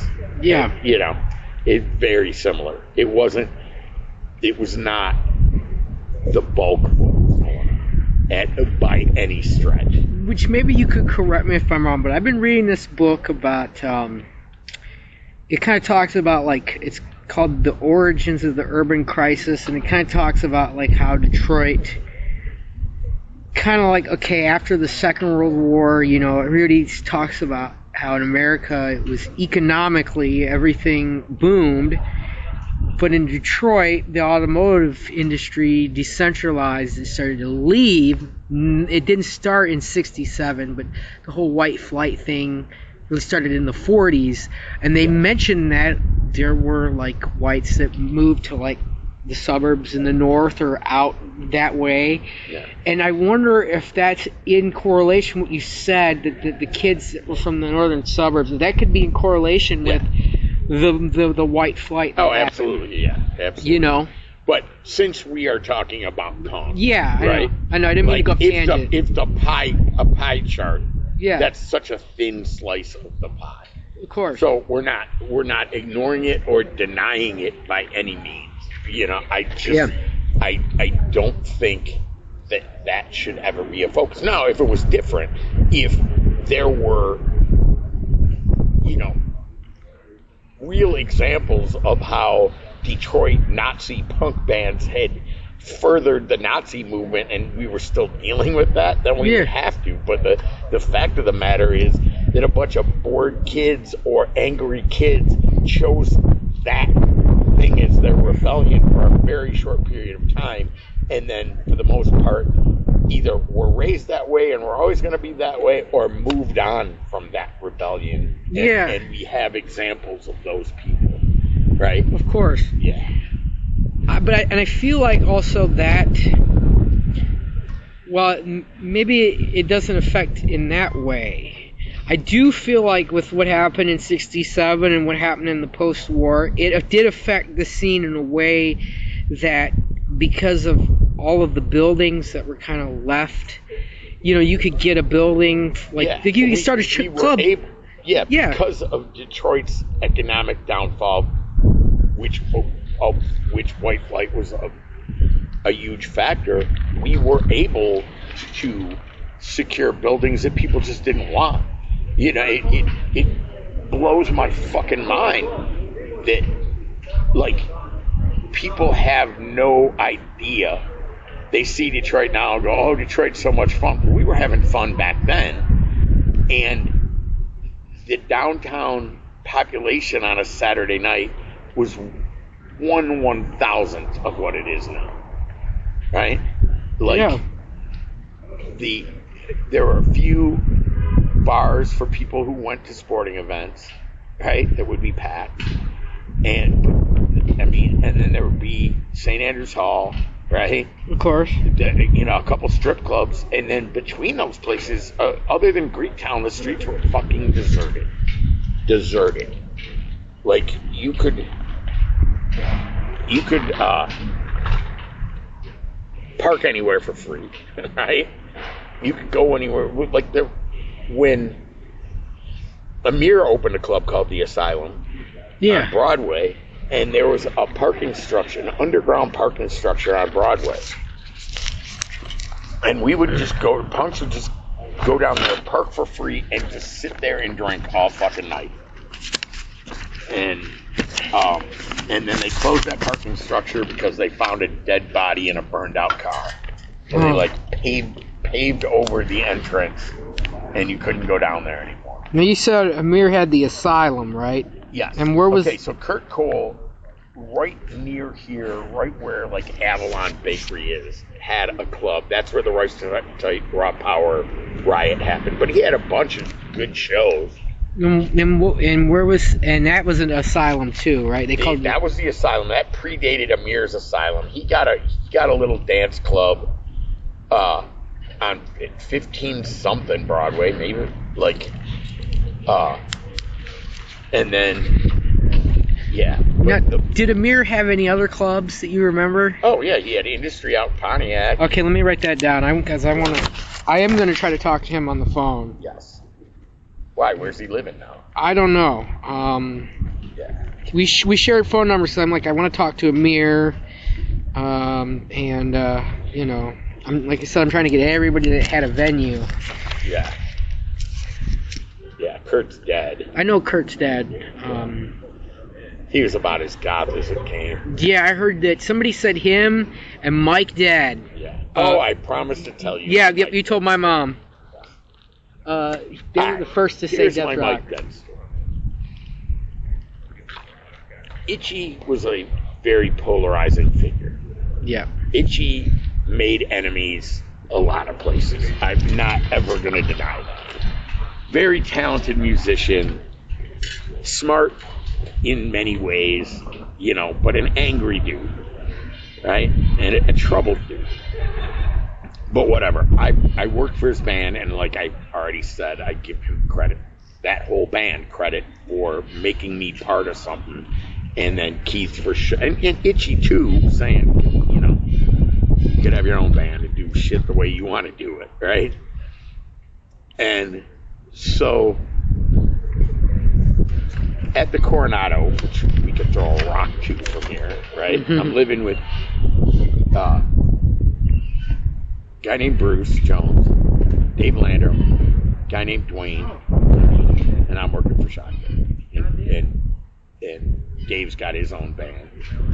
So sometimes Dwayne would work for Shock Therapy with me. And they played the City Club. It's a weird show. It was like it felt like an off night, or they booked it. They had to go on early because of the dance club or something. Now, disclaimer, are you talking about Clutch Cargoes, or no. Are you talking about Leland? Leland House City Club. Okay. Leland House City Club. Okay, because I have Clutch Cargoes Women's City Club was long gone. Okay. And I mean, the building's still there, but they weren't doing shows. So you know, we're roadieing, whatever you want to call it, stage crew, stage hand. And we're there, like, on the stage, because Itchy would get pretty hammered sometimes and almost knock his own keyboards over, you know, or have a tantrum and do it on purpose. And, but, you know, so Dwayne and I are just sitting there waiting for whatever. And, like, unbelievably, all of a sudden, Mike Dead is on the stage with a railroad spike in his hand, screaming, "Itchy is Satan." And he's gonna stab Itchy with a fucking railroad spike. And it was one of those moments where I swear to you, I think Dwayne and I looked at each other first. Like, A, is this really happening? B, did Itchy set this up and not tell us? But we kind of know that they don't get along, and then it was, oh fuck, and we just jump up and we tackle Mike and we fucking beat him, you know. You know, what are you gonna do? You're working for a band and a guy tries to attack the singer with a fucking railroad spike. I do not know what precipitated that, I do not know what drugs Mike Dead was on. All I know is I would bet $100,000 that he was on heavy drugs. And then I know people were mad at Dwayne and I for the beating that he got. There's Bert Bacher right now. ALD started at his house. Oh. ALD being me being in ALD. But anyway. So yeah, so like, and then like when people like that were friends with Mike were like super mad at me and Dwayne, we're like, what in the fuck were we supposed to do? I already mentioned your name in this interview. How are you? And you walked in. You know what? Do you got any stories about my mom? I mean, your mom was, she was part of the Downriver crew, like the Wayne crew, right? Not Downriver, Wayne, right? Who was in the Wayne crew? Like Big Gom and okay, I know Big Gom. Yeah, like was it me? And Elvis. Elvis, who's that? James Shurian. Oh yeah. He used to call himself the King. Yeah. Elvis. Yeah. You know what's funny? My mom was telling me a story that he actually, what was it? He had an afro or something at one time. Yeah. I was like, oh my God. She was telling me stories about James Sherian. Was it and then Goldwater? Well, and then Dean, who was in a fucking band with Itchy. Yeah, Focke-Wulf, and he was in Focke-Wulf 190. Yes, Focke was such an underrated band. God, were they a great band.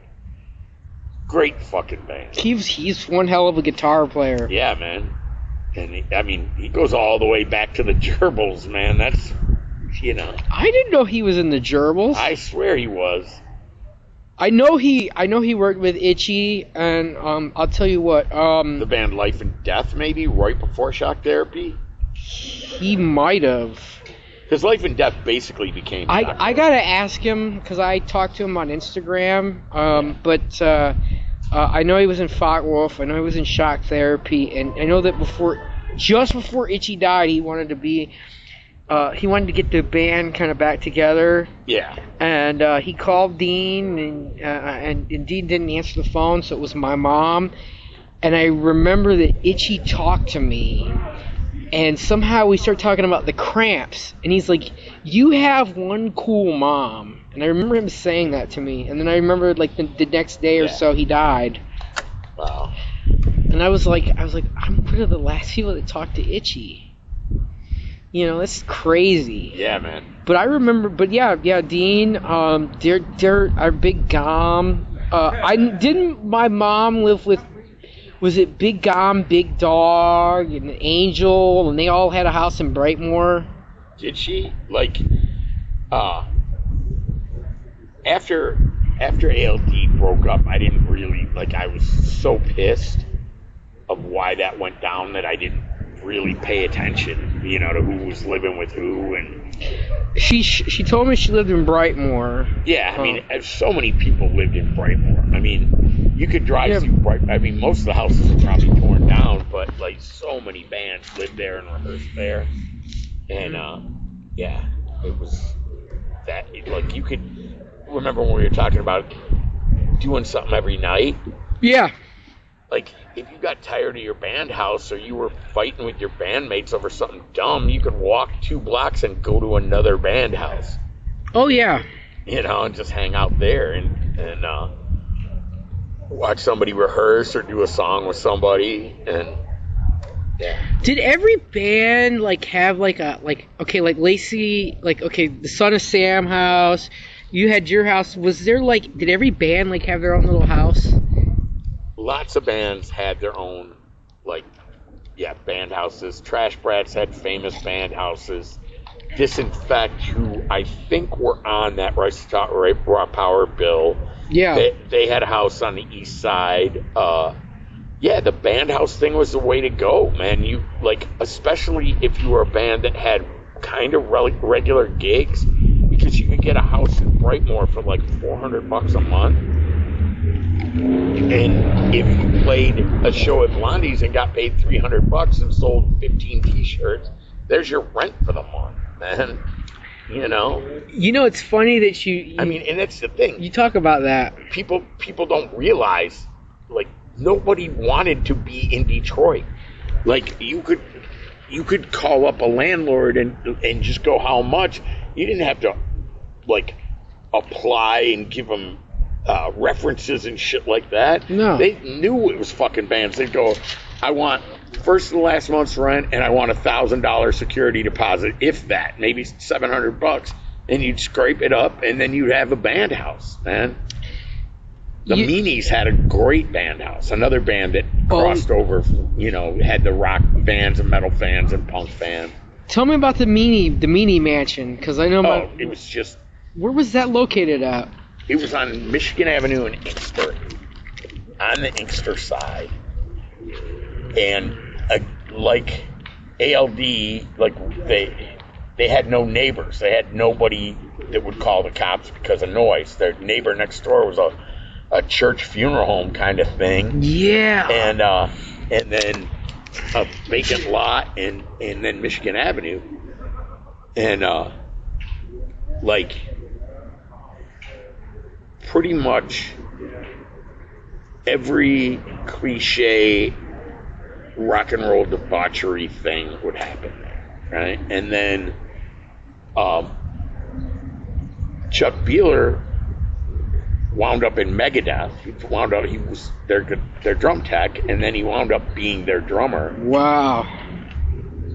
And then he leaves the band or gets kicked out or whatever, and then so he's hanging out, and like, so there's that connection. So, like, more people are coming to the Meanie house just because it had a little, you know, name recognition, and parties would go for literal days.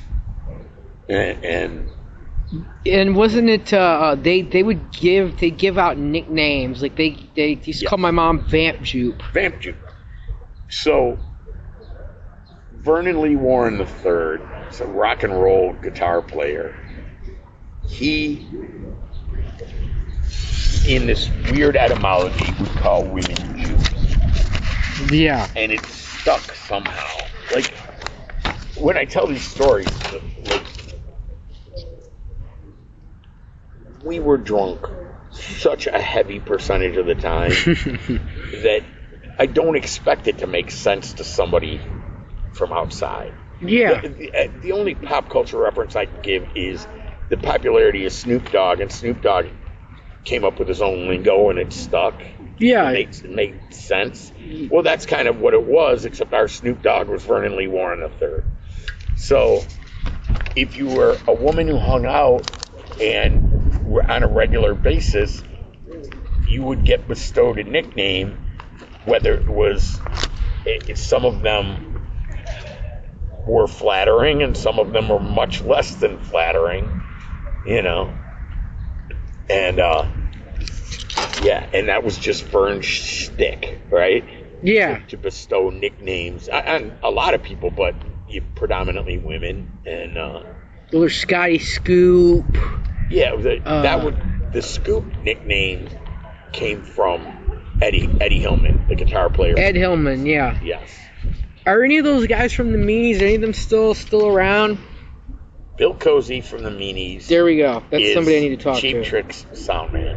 It's been Cheap Trick's sound man for over 20 years. He made it out of that whole sordid. I sent him a message. Now my mom wrote him, and he's like, I read Crichton's message. I'm gonna get to him. I'm just busy. Got home from. He was out on the road with Cheap Trick. I picked him up at the airport yesterday. Oh, okay. Because I sent him a message. I'm like, hey, Bill, I want to interview you about the scene. And just like Keith, Keith Jackson was like, I told him, I'm like, he's like, who have you not talked to? I'm like, well, I haven't talked to Niagara. I want to talk to John Brannon. He's like, here, I'll give you Ron Sikowski's phone number. And he's like, they're on tour. Send him a text. So I send Ron a text. I'm like, and he's like, Ron is a quiet dude. Ron is a fucking awesome guy. He really is. He's like, I'm on tour right now, but when we're done, I'll respond to you. So, I'm gonna try to get John to talk. Bill Cozy's a great storyteller too. He will have stories. But Jimmy, I'm gonna tell you one thing. No offense to John, I have a lot of respect for John Brandon. I love him. I love Negative Approach. I listen to them.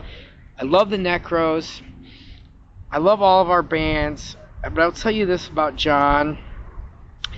When I read Detroit Rock City, I really felt like when it got to like punk, it was like, you know, and they were talking about punk, I felt like they focused a lot on John. You know, they didn't ask like you. They didn't really talk to Lacey much. No, he tried to talk to me, and then I had some shit going on. And, yeah. You know, he had to work on his schedule. And then, I mean, like, what about, I mean, like, people like my mom or, like, you know, like, Tim King or Randy King, you know? Like, I know people have said negative things about that book, but the guy was attempting to do something in a time frame. Yeah. And in an era where we weren't as connected electronically. Of course. So it was much more difficult. You know, in any... and I'm not hate dissing to tell you him. this, but any oral history, somebody out there is going to feel left out. Yeah. Right? Like, of course. And that's just the way it goes. And with Brannon, like, he gave birth not only to the Detroit scene, but in doing so brought bands like Minor Threat to Detroit. Of course, I'm not disrespecting him or anything. You know that. So you know, of course, the spotlight is going to be brighter on him. And no shade, no disrespect to John. I got a lot of respect to him. So, I love him. If Steve Miller's book didn't cover.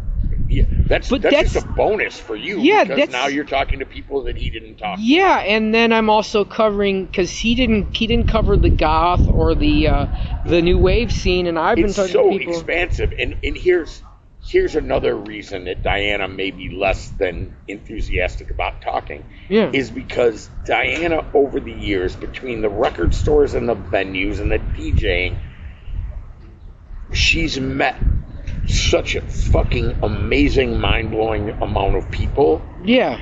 That she knows she would have to leave people out, and she would feel bad about that. Of course. Right? She would leave bands out. Like, if you were going to get her to talk, you should be way more specific with her. Like... Oh, definitely. What was your favorite venue? What was your favorite band experience? What was your favorite band interaction? Well, what I'd like to do with Diana is because I feel like there's a whole there's a whole thing in the scene. Like, we have so many women that were in our scene, like Diana. You have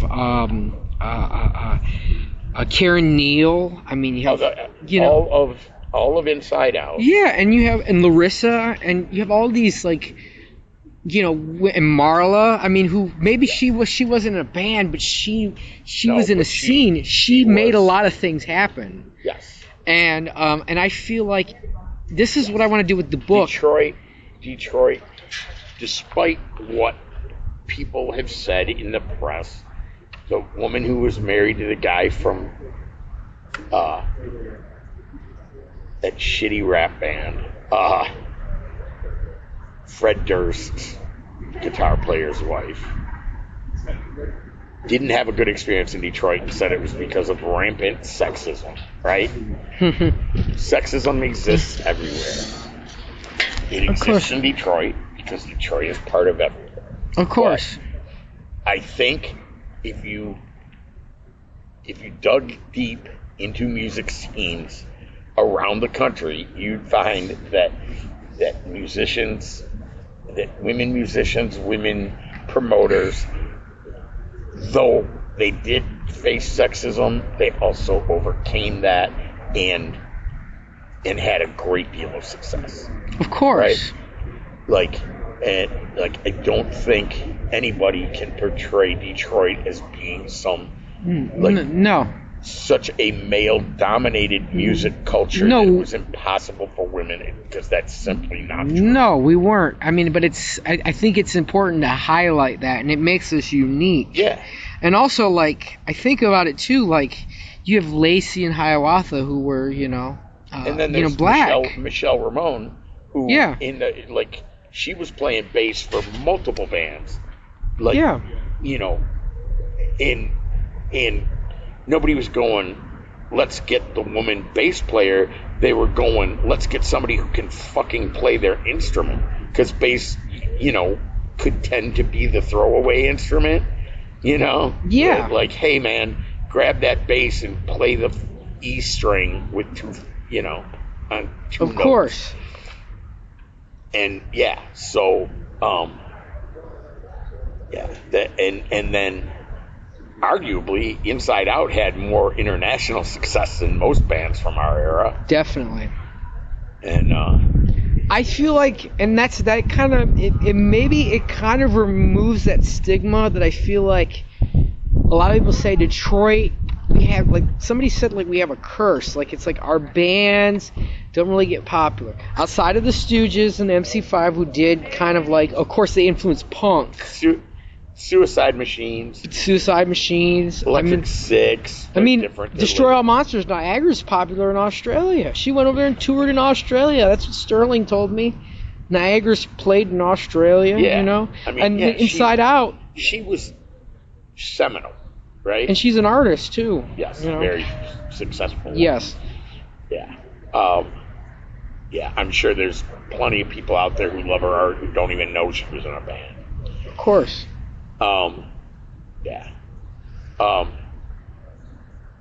Everybody. Detroit was a tight knit scene. We had rivalries, but there's rivalries in families. But we right? were like a family, that's the thing.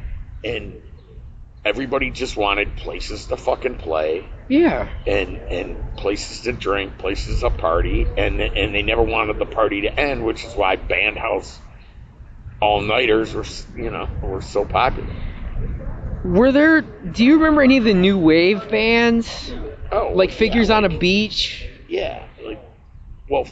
You just interviewed Tony, didn't you? Yep, I did. Yeah. What about, wasn't Odell, he was in Majesty Crush? Majesty Crush was a very popular shoegaze band. Shoegaze, yeah. Yeah. Which I want to get him, because shoegaze, I don't hear about any other Detroit shoegaze and bands. Odell is a brilliant human being. And look at how successful he's gotten now, Yeah. Yeah, well, you kind of always knew that about him, like that he was gonna do something that he wasn't, because for all the fun and all the greatness and the great memories and the crazy times, you would see people that they burned out and they had to go get a real job. Of course.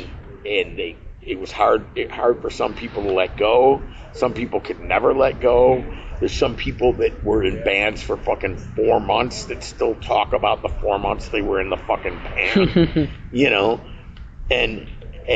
but Odell was one of those people that kind of not artificially elevated. You just, that dude's got his shit together. He's gonna either, be in a band that does very well, or he's gonna figure it out.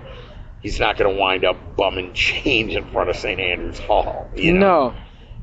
And then there was other guys that, people I loved. Ron Beauty from Cold as Life. Yep. Who, as pissed off as I was about how he died, it wasn't a shock that he died. I've heard about Ron, yes. And I think all of us from that era were super, super happy for him that he got that.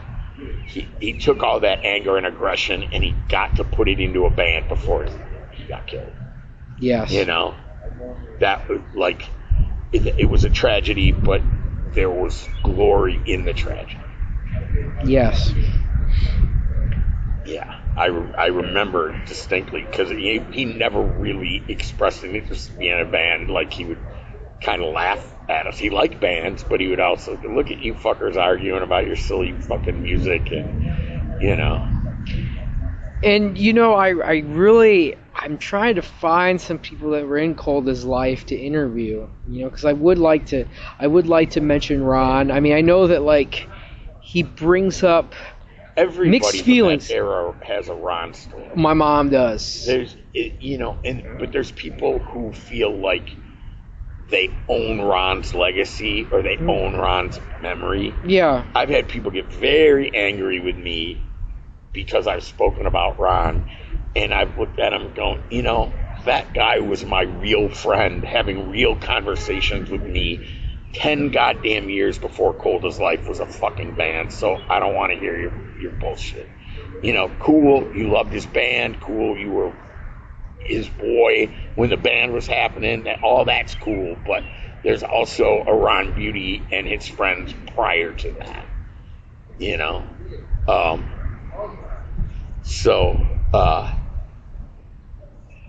yeah. I mean, anybody you talk to will, of course, will have a Ron story. I mean, it's when you're a historian, it's like if you're gonna be a historian, it's like one of the things that like I had to learn was like you have to look at things objectively because you're gonna get two sides of a story. Oh yeah. There will be people who contradict people. It's like if you read anything about the Second World War, you're inevitably going to read things that were written from the German point of view. You're going to read people that were there, that were interviewed, and they're going to tell you their side of the story, and you have to take it with a grain of salt. Or the American side. Memories are malleable. Yeah, and right? memories change. Yeah. Somebody that writes a book, 30 years after the event happened, I mean, they're going to tell you something that, like, hey, your memory, it changes, here's something. But somebody's got to record it. It's more in focus because now there's a band touring calling themselves Black Flag. Yes. With a bunch of young kids. I think the old guys are still the only member, the drummer. Like,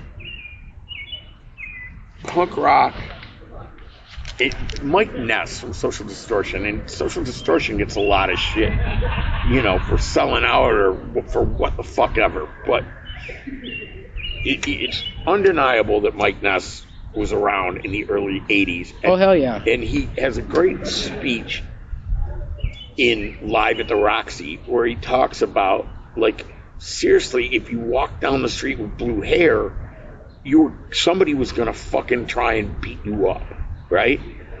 Like, you ever seen the badge or the t-shirt that says I was punk when it was called Hey Faggot? I've never seen that before. And like, it's a for real thing. Like, the original Black Flag in Decline of Western Civilization, which came out in 1981, they're talking about the cops like beating them up and arresting them for calling them nuisance in public for playing punk rock, right? That just doesn't exist anymore. And it's not, I'm cool because I was there. I'm talking about a fact. Like, I had a big mohawk. Cars would fucking break to a halt. The fuck is wrong with you, freak? With it, Like, and we were doing something new. We were, like, an icebreaker going through a frozen strait, right? Yeah. Now, 1 million bands, 1 million boats have come through, and now it's wide open. All the ice is broken away, and you can float your fucking boat through the strait, right? Yeah. But you can't go like, I braved the strait. No, you didn't. Somebody opened it for you. Of course. In Niagara, John Brennan, those people were the icebreakers. And I was around, and Lacey was around, and bunches of people, hundreds of people were around when it really was risky. Where we were going, fuck it, we're tired of the status quo. And I'm glad there's 1 million punk bands now, and there's aggressive music for people to listen to. Yeah. but it's not the same. You can't claim the same experience. It's just like you cannot listen to Nevermind the Bullocks like somebody did when it came out in 77. 77. In 77, it was what the fuck is this? Yeah. Now, somebody has listened to similar music. Yeah. Before they're going to get to. I mean, unless you're a newborn baby. Like really, the actual real danger of expressing yourself with colored hair or multiple piercings elicited a reaction from people who are part of the status quo that could oftentimes be violent. Well, you know what, Jimmy? This reminds me of, because, I'm kind of doing like a little side kind of project. I've been talking to people from England that were in like the goth scene, because I want to kind of do another kind of little project of like the origins of like the goth scene, because it's really started in England in the early 80s. And I had somebody send me this thing, a lady that's from there, up in the north, and about like, you had to like, you went through hell being like dressing like that, you know. Punk at that point in there, because in England, England, that's where it all started, where a lot of it started, but punk at that point had already been in the conscious of everything for quite a long time, quite a bit of time, I should say. And then you get, goth is brand new, and these kids are, they're doing it, and they have to brave walking out in the street. They have to brave walking past these pubs, where people are going to possibly kick your ass. Yeah. Yes. And it's like they went through. Absolutely. There's similarity. And now you walk into a restaurant. Yeah. And you're a decent, nice restaurant. Yeah. Your server has a full sleeve tattoo, or you see somebody like me wearing a Dead Kennedys, a pin. And the Dead Kennedys was actually the band that broke into mainstream prior to Metallica giving the Misfits the lift. Yeah. College DJs or whatever started playing Too Drunk to Fuck, and then like the same people watched this happen. The same people who, when I was in high school, are going, "Why the fuck do you have 3 earrings? Oh my God, what the fuck is wrong with you?" Like, now they're like, DKs, bro. DKs, man. You going to St. Andrews for the DKs, Jim? And I'm going, no, I'm not, because I've seen them 3 times and I don't like the new record. And they're like, but it's the DKs, man. And oh, it's acceptable now, right? And that's great, man. Whatever. You like whatever you like. But the lesson is, don't tell somebody they're an asshole for liking what they like. Of course. But like, it's just, you can't say anything about the current bands, current scene can't say anything negative without getting backlash for it. Okay, boomer, go away. But and I'm glad that kids now don't have to like face danger to listen to the music. That's a win for the early punks, right? Yeah. That's nothing but a win. Okay, you can listen to whatever the fuck you want. Bands that tune their guitars however they want. Bands that, have 17 million piercings. Come on, there's bands like the Genitorturers that pretty much exist for the body modification world. Makes me think about Glad. You remember the band Glad? Oh, yeah, of course, yeah. And there's another brilliant guy, Lacey. There's so many fucking, Dave.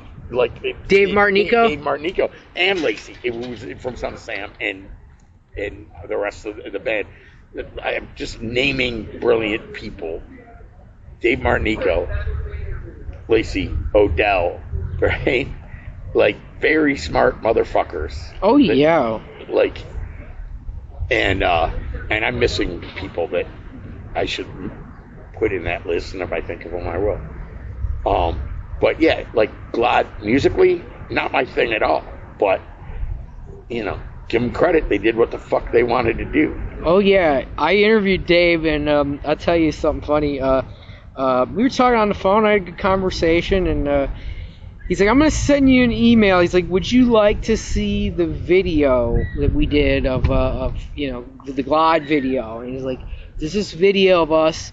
And this guy took and we did, and it's got us, and there's Gigi Allen, and it's just this really like far out video. I'm like, sure. He's like, I'm gonna forewarn you.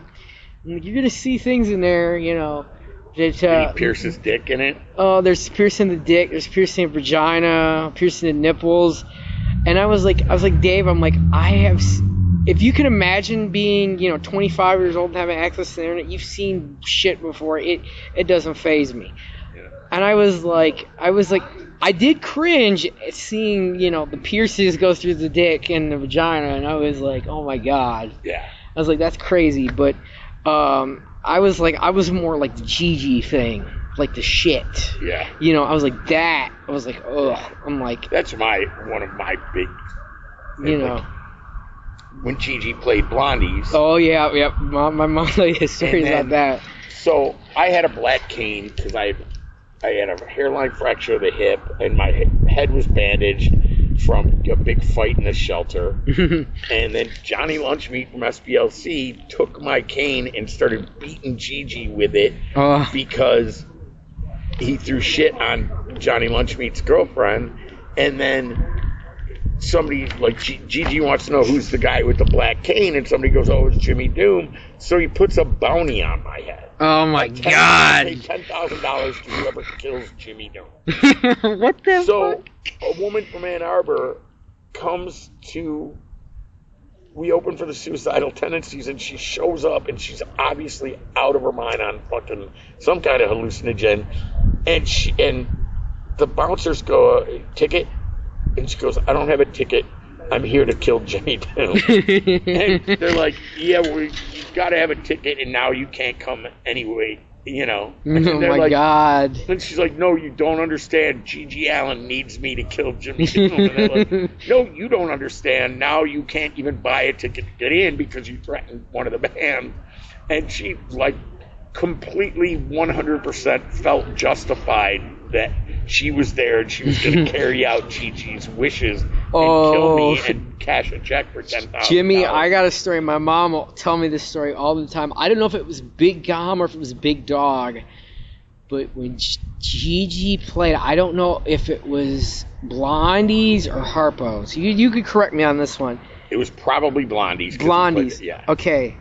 So, there was the one. My mom left early because she knew she was coming on. She left. But this one show, I don't know if it was Big Gom or Big Dog. I really don't know. I have to ask either one. I can tell you who it was. Just tell me what happened. Okay. So what happened is, Gigi started his thing, and my mom and I don't know if it was Big Gom or Big Dog, they went into the bathroom. They shut themselves in the bathroom. They took some old lady. I don't know if it was Roosevelt's mom. I don't know who the hell it was, but some old lady. My mom will tell you this story. And they were sitting there. They had a garbage can up against the door. They're holding onto the door. Gigi is trying to get into that bathroom, and they know what's going to happen if he gets in, and they're blocking the door. It had to be Big Gom. It's Big Gom, and they're both dry heaving. Yeah. And yes, Big Gom couldn't. You couldn't say shit in front of Big Gom without him dry heaving. Yeah. I mean, yes. And Gigi freaking. Oh my God! My mom told me that story, and And then Big Gom wound up playing with fucking Dee Dee Ramone. Oh jeez. You didn't know that? I didn't know that. Yes. Wasn't it Alan Valentine? Wasn't he? Alan Valentine, Scott Goldstein, Big Gom. Yeah. The Chinese Dragons. Ramone and the Chinese Dragons. Chinese Dragons. Yeah. Where didn't they played a show here, right? Yeah. They played a couple. Where did they? Do you remember where they played at? I cannot. I'm gonna say might have been even when Roosevelt owned Todd's, maybe. When did Roosevelt get Todd's? I was gonna ask. And he changed it to the Marquee briefly. When did he? You can ask Roosevelt. He can Okay. talk to you. I tried sending him a message. He never wrote me back. Yeah. There's people that I've tried reaching out to, and I don't hear from either because I'm not Facebook friends with them, and because when you're not a Facebook friend with somebody, you can't really see their message till they friend you. Yeah, I don't remember. I'm bad with years. Yeah. But, yeah. If you look at Cold as Life flyers, that's when, if Cold as Life was playing Todd's, that's when Rosie owned it. Okay. Now let me ask you about the Liedernacht. Yeah. Did you went there when that was going on? Yeah. Before it became and you obviously probably went when it became the City Club too. Yeah, I mean when Sterling had a falling out, it pretty seamlessly just became the Leland City Club, and some of the more beautiful crowd bailed and took Sterling's side. I was living down here, and it was just a place you could go, so I would go, and I knew bartenders and but what Sterling created, I mean, Detroit didn't have, with the exception of Todd's, or if you frequented a gay bar, it didn't have an alternative dance scene at all. No. And so Sterling created the Liedernacht for that, super avant-garde dance crowd where, like Todd's, if you were punk, you walked into your leather, you're into the new romantic thing, you had your look, whatever. Oh, sure. The Liedernacht was more, and punks went there and didn't give a fuck, but a large percentage of the crowd of Liedernacht was really trying to put together a look. Like real club kids. Yeah. From the coast. Real, it was a big deal to have, a fancy wardrobe. Would you say the kid, the Blitz Club over there in England? I don't know much about. I just seen pictures. Steve Strange, Boy George, all those kind of people. Yeah, I mean, kids that really want to stand out. Of course. But that one thing that did that people don't realize is the press started covering it because the pictures were interesting, right? Oh, wow, look at these weird people, okay? But also, it was oh shit, there are people really going downtown to clubs, and I think that inspired other people to go, hey, maybe we can give Detroit a go as far as club ownership. And do our own thing, and then, that's certainly Sterling had his mitts on the Warehouse, which is another dance club that had a pretty good run, That's not the same, that's not the same, because when I think of Warehouse, I'm thinking of Post Freezer, John Brannon. No, that's the Clubhouse. The Clubhouse, I'm sorry. Yeah, the Warehouse was off Confused. of Jefferson over by GPR Studios. Okay. And that was, Well, the Warehouse, I know Bert, who had just walked up here, he DJ'd there. Oh. Well, the Warehouse, he told me, went more techno, I think. Well, yeah, they morphed into, But the Liedernacht was goth, more gothic, and right? romantic and shit like that. European dance music. Yeah. Of all varieties. And then, he was smart because techno was the cutting edge music style. And you had Derek May too. Yeah. Who kind of started all of that, right? Yes. 3 kids from Belleville. Yeah. Yeah, that's the ground zero of techno. And the City Club didn't want it. The City Club fought back against Derek. They're like, no, play the European dance shit. You can't play your own electronic mixes. And he would get part of one night he would do it, and he got tired of arguing with them, and then the genre exploded. So he was right. And didn't Sybil take over after Sterling left? Yeah. I don't know her very well. I tried reaching out to her about trying to do an interview, but I haven't really heard from her. Yeah, man. But would you so punks went to the Liedernacht.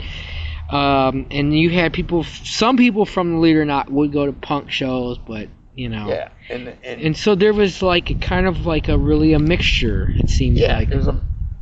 Because you went anywhere you could drink comfortably around people that you weren't. It's so hypocritical, I guess is the way to say it. You would go to a place where you wouldn't get in a fight with a bunch of jocks, right? Yeah. Then somehow the booze starts flowing or the cocaine or whatever, and you wind up fighting somebody for some reason, And then, certainly once the media started covering it and Sterling was good, he wanted people in the house. He got the media there, but then people would go, oh, that looks interesting. And people would call them weekenders, right? Yeah. They would try to look cool, and they would show up and they would act dumb, and then there'd be a fight, and they were just brought there by the media coverage of it. They weren't really part of the scene or. Now, wasn't there a place called the Alcove? Yes. So Mike Fiscus had a club called the Alcove inside a bar in Royal Oak. Okay. And then he got the opportunity. Bookies had become a gay bar again. Okay. Right? It reverted back to a gay bar. And he got the opportunity to do an Alcove night there. In fact, I think that might have been the original Tuesday night was Alcove. But then it was so successful that he got the weekends, and then the gay bar nights were Monday and Thursday, and then punks and avant-garde types were there on the weekend, and then Bookies. I don't know how that went down, but it just reverted to being Bookies, and a guy named Phil ran it, and he booked live bands and treated us spectacularly well, and paid bands good, treated people well, had cheap beers. It was beautiful. Mm-hmm. Do you remember the Shelter at St. Andrews? Yes, I worked there. I was the first fucking bartender in the Shelter. Didn't they have $6 all you could drink there? Yes, I was one of those bartenders as well. Wasn't that a big mess? No, I mean, because people would get drunk a lot, I would imagine. Well, yeah, but also, it was rampant drunkenness. That was the whole point. But, bartenders made good money because you only served people who were tipping. So if you went there and thought you were going to pay $6 and get really drunk, you were not, right? If you had the presence of mind to hand the door a 20, right? They take your $6, you walk up and you tip the other 14 right out of the gate. We would go, yeah, okay, you, right? And then I knew a bunch of people, so I'd get my friends drunk for $6, but mostly it was, we made good money and had a bunch of fun. It worked. It packed the house. And the DJs loved it because the house was packed and the dance floor was full of a bunch of drunks. And, people can't imagine that worked, but it did. And they got the cheapest booze possible. They even got some low alcohol booze that didn't really help. It helped a little, I guess. Yeah, it was, but I was literally the first bartender in the Shelter because a show was oversold upstairs and I was bar backing, and they had the Garden Room, which was like a cheap wedding reception venue for people from the Scottish and Irish communities at St. Andrews Hall. And it was a lattice work wall. It looked nothing alternative at all. They called it the Garden Room. And one night Amir's like, go downstairs and open that fucking bar and start serving these people. And I said, okay. And I ran down there and served people. I couldn't tell you what show it was, but it was a popular band because it was sold out and oversold. And then they came down at the end of the night and they're like, how much do you do at the bar? And I was like, $900 or something. And they're like, and they're like, okay, maybe we should do this all the time for well-sold shows. And then they're like, well, if we're going to do this, we should we should remodel it, and then they remodeled it a couple of times, and then they started booking bands down there, and it became what it was. Okay, so I'll just work down the line.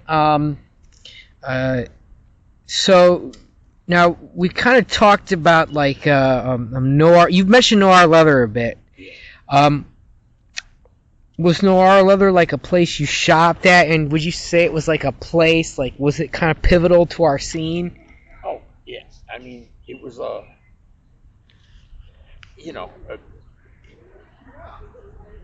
community gathering place as much. I mean, and they had cool shit that people like to buy. I mean, and then Keith also sponsored and supported events. I mean, certainly the punk community and the fetish community benefited greatly, and there's some overlap there, from Keith's presence. And yeah, like that store can't be understated as something, like prior to the internet, that was a place that had flyers. That was a place you could meet people. That I'm sure there are bands out there where some of their members met at Noir. You'd go to Royal Oak and hang out in the evening, and Keith deserves a lot of credit for stirring the punk rock pot in a positive way. Now, did he make a bunch of money off of it? Yeah, sure, but like I'm sure there are kids, especially from, like, I was a Detroit kid, man. I was gonna find my way into this somehow. I was in a relatively dense population area, but kids from the outer lying suburbs, I'm sure going to Noir Leather was their first introduction to it, or they were knew that they were predisposed to it and said, I want to check out Noir Leather, right? Yeah. And so that was a store that was a big deal. Now, where else would you go to buy your clothes? Because I know that like there were thrift stores. People would go to thrift stores, like Penny Pincher, Army Navy stores, Penny Pinchers. I was just, once I had my fucking boots and my leather, maybe a couple earrings, I was good. And then band T-shirts or weird T-shirts with weird slogans before that was taken over by the internet.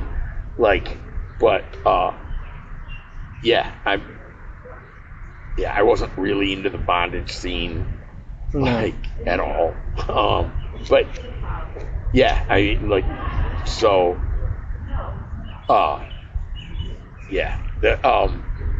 And then Cinderella's Attic was a big deal for a resale thrift shop for punks, and Okay. And the Army surplus places were also big. You could always find boots there. But Keith actually was the one promoting shows and sponsoring shows and doing themed, bondage nights, hellbound and fashion shows, and very integral part, no question. Some people on the farther left fringe can say he was monetizing the subculture, but I certainly think he gave more to it than he got. I would agree with you on that for sure. Let me ask you this: what do you think people can learn from like these? I guess from our scene and from these stories.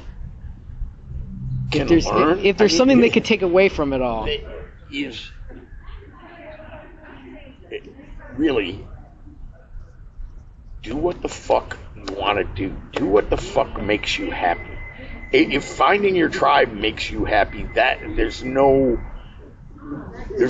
wrong with that. That's natural, right? But also at the same time within that, be an individual and never hesitate to do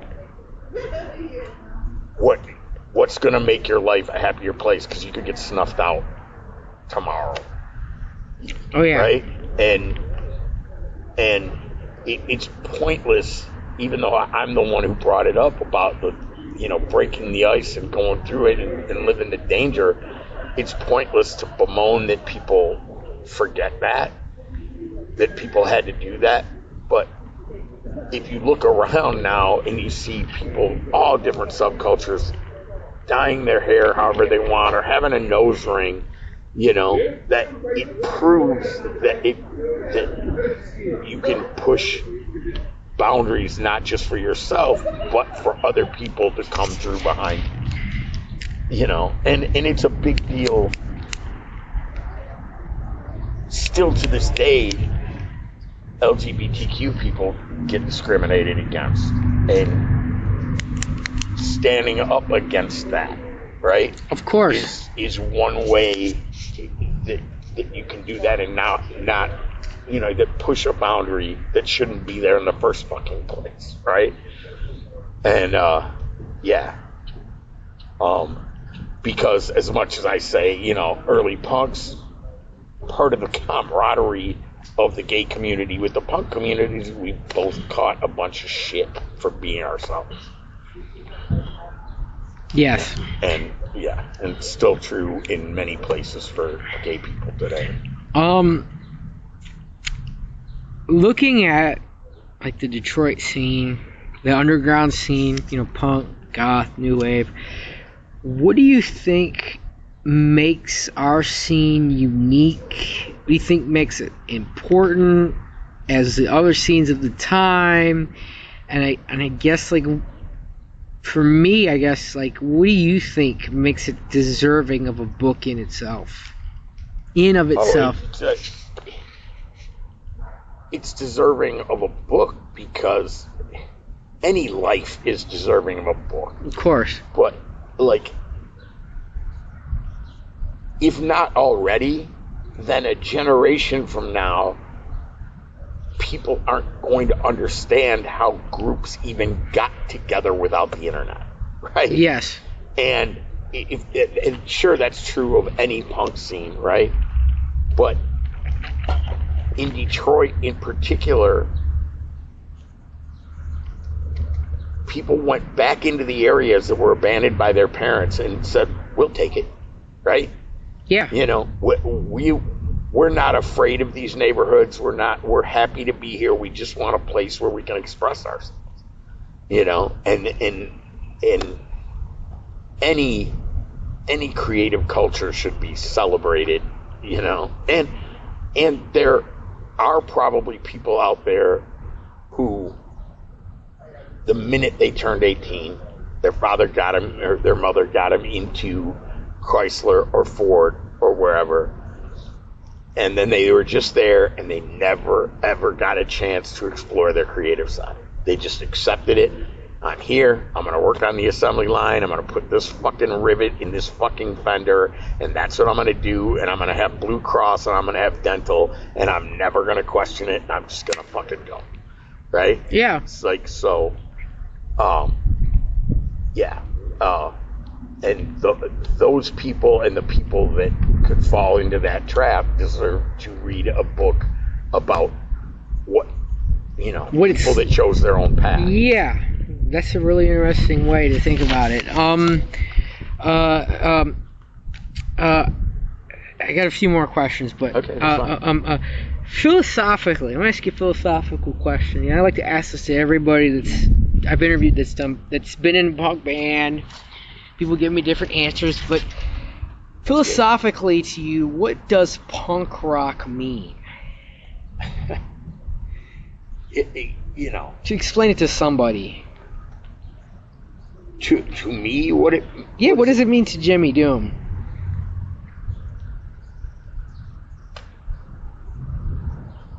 It means not having to apologize when you're angry, when you're frustrated, when you're sad. Like, you're not apologizing for how you feel. You're not apologizing for how you act, right? You're saying, this is me. I don't care what somebody 5 feet away from me thinks, and I don't care what somebody who designs their curriculum for a school system thinks, and I don't care what a politician thinks. I care what I think, and I'm going to express myself any way I choose, and I'm not going to necessarily accept any boundaries placed upon me or even suggested to me from an outside source, unless I choose to, unless I agree with them, right? Yeah. Amen to that. Looking back at our scene, I mean, do you think that we got ignored, like, intentionally? You think there was, like, because it's, like I've said before, like, Detroit, it seems like it's been ignored, like in a lot of, like, ways, like music, and, like, our scene, you know. Well, like, yeah, our fucking pizza got more popular than our bands did, yeah. But yeah, it's just there's no point in, because I'm sure people in New York or people in LA or even Chicago or Seattle, not that it was punk, but like the grunge scene, yeah, that intense media focus destroyed the organic goodness that it had, right? So, if it's a shame if a band that could have toured didn't get the opportunity to tour because they came out of Detroit rather than Chicago or New York. That's sad. But also, there's no reason to, like, act like you're on a desert island and wave your arms for help every time a fucking helicopter flies over. We're not on a desert island. We don't need outside validation. You know, I saw plenty of great bands for dirt cheap or free, right? That, you know, if I had lived in LA and it was a Golden Voice show for fucking $30, right? No, I don't need it to be that.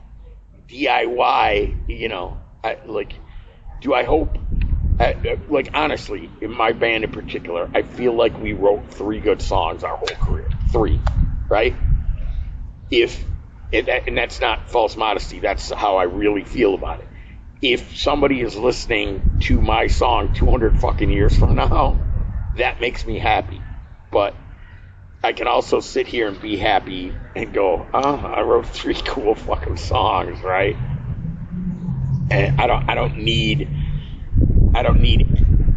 to be on the Today Show. I don't need to play Letterman, you know, no, like to be validated, right?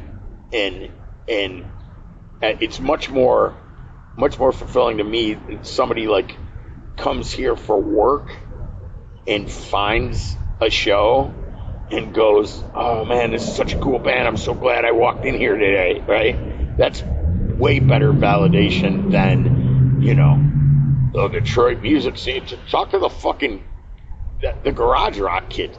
Jack White makes it, and then there's a feeding frenzy for all these other fucking bands. Where did that scene go? It imploded, right? The intense focus on it, and then people going back to the, I hope I get signed bullshit. You know, that was not good for that scene. Like, I'd rather be ignored and know among our peers that we had a lot of fun and wrote a lot of cool songs. But what about, like, a book? Like what I'm doing, like with a book, like writing about this. Well, that's different though. Yeah. That's different. You're going, haha, fuckers, look what you missed. Yeah. You know, you were out here blowing Seattle, right? And you missed a bunch of cool shit in Detroit in 1986 or 87, 88, 89, right? There is no reason the Gutter Punks couldn't have been just as big as fucking NoFX. There's not any reason that they couldn't have been. You know, we know what those reasons are in many cases, but, like, you know, like, I'm glad to have been part of it. You know, it didn't need to be, like, and because of the motherfucking internet, the electronic version of your book can have hyperlinks to all the music of all the bands that are mentioned. right? Yeah, exactly. Yeah, so, yeah, you just go, hey, while you guys were, like, thought that New York was everything and art rock was everything, like, Detroit was doing a whole bunch of cool shit and you missed it. The MC5, fuck you, are, like, they're 10,000 times more popular now than they were when they existed, right? Yeah, of course. You know? Same thing with the Stooges. Yeah, they're, like, so, yeah. I mean, yeah, like, if we were ignored, and I think we were, it was probably, in the long run, a good thing. I got 2 more questions, but Okay. this one I'll ask them. If you could give advice to someone like myself, who's like young, loves punk, maybe wants to be in a band, what would you say to that person? Advice? Yeah, what advice would you give them? Be in a band and do what you want. Hi. Yeah, like, there's plenty of opportunities, right? There's no reason not to, right? There's simply no reason not to. And the Butthole Surfers, right? Yeah. I think it's the intro to Sweet Loaf. It says, son, it's better to regret something you have done than to regret something you haven't done. And if you see your mother this weekend, just tell her, Satan, Satan, Satan. Do the thing, man, because, like, you read a million times over that old people regret not doing the thing. Like, I go to class reunions, and guys that have worked in the corporate world go out of their way to fucking come up to me and go, man, you did it right. You were in a band, you're in movies, you did what the fuck you wanted to do, and they're envious of it.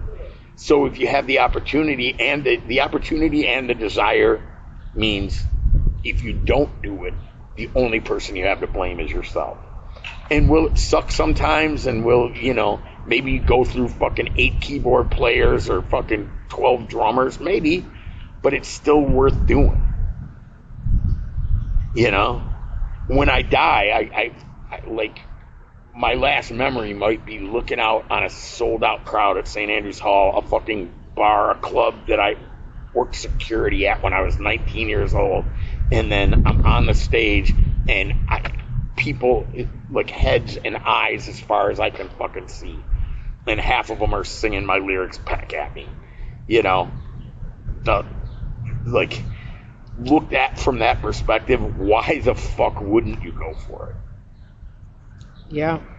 And you know what? And if you only play, if your biggest crowd is 12 people, but 2 of those 12 people fucking love your songs, that's worth it still, right? Yeah. Definitely. Yes. And then the thing is, write the fucking songs and concentrate on the creative part of it. I think it's too easy now with the internet to try and publicize it, try to, like, get followers and do all this bullshit.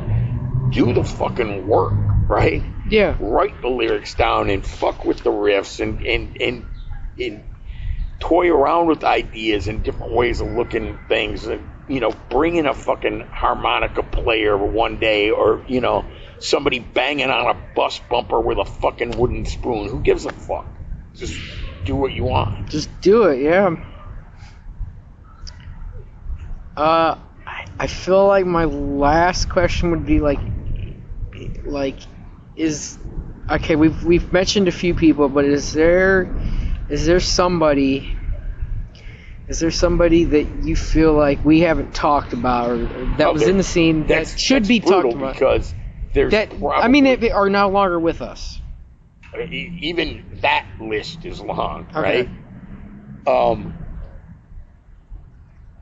Yeah.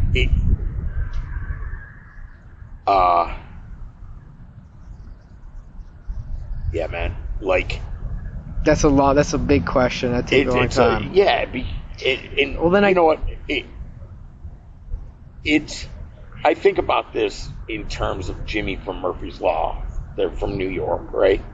And they've toured the world a bunch of times, and he's super personable. Jimmy is, and, like, he knows every day somebody that he has met in his lifetime dies. Every fucking day. Right? 365 days in a year, there's somebody that he's hung out with at a punk club in Arizona or fucking Berlin that's checking out of the hotel, right? But the thing is, even though that sounds shitty, like, you're so fortunate to have a bunch of friends, right? I don't call anybody acquaintances, even though they might think I'm an acquaintance. If we've had 5 good minutes together, we're friends, right? But as far as the Detroit punk scene goes, I think a lot of people would have liked more time with Flip Chervin, the bass player from the Generals, who was killed in a car accident.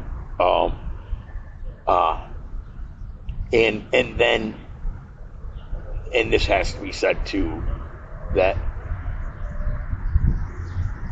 you know, the Stiff Little Finger song, Nobody's Heroes? Yes. Nobody's Hero. Yeah. That, like, and I believe, like, Jake really meant that, right? But we still have a strong tendency to look up to or idolize or admire people who are in bands. But then there's a lot of people who were integral parts of scenes without being in bands. And like Joe Strummer says, without people, you're nothing. So a lot of people, Rob Perkins was never in a band, but a lot of people would love to have a whole bunch of time back with Rob Perkins. And you don't have a scene without people like Rob Perkins who are willing to work the door at a club knowing they're not going to ever be in a band, right? Who are willing to shell out $22 for a record and a t-shirt and whatever, you know what I mean? Yeah. Like those people that are there all the fucking time are just as important, if not more important, than the ego heads who get on the stage. Yeah. That's all. Well, Jimmy, I really appreciate the conversation that we got to have. This interview was perfect. Have fun editing that bitch. Oh, I will. I'll have fun. Yeah. I will. That'll be a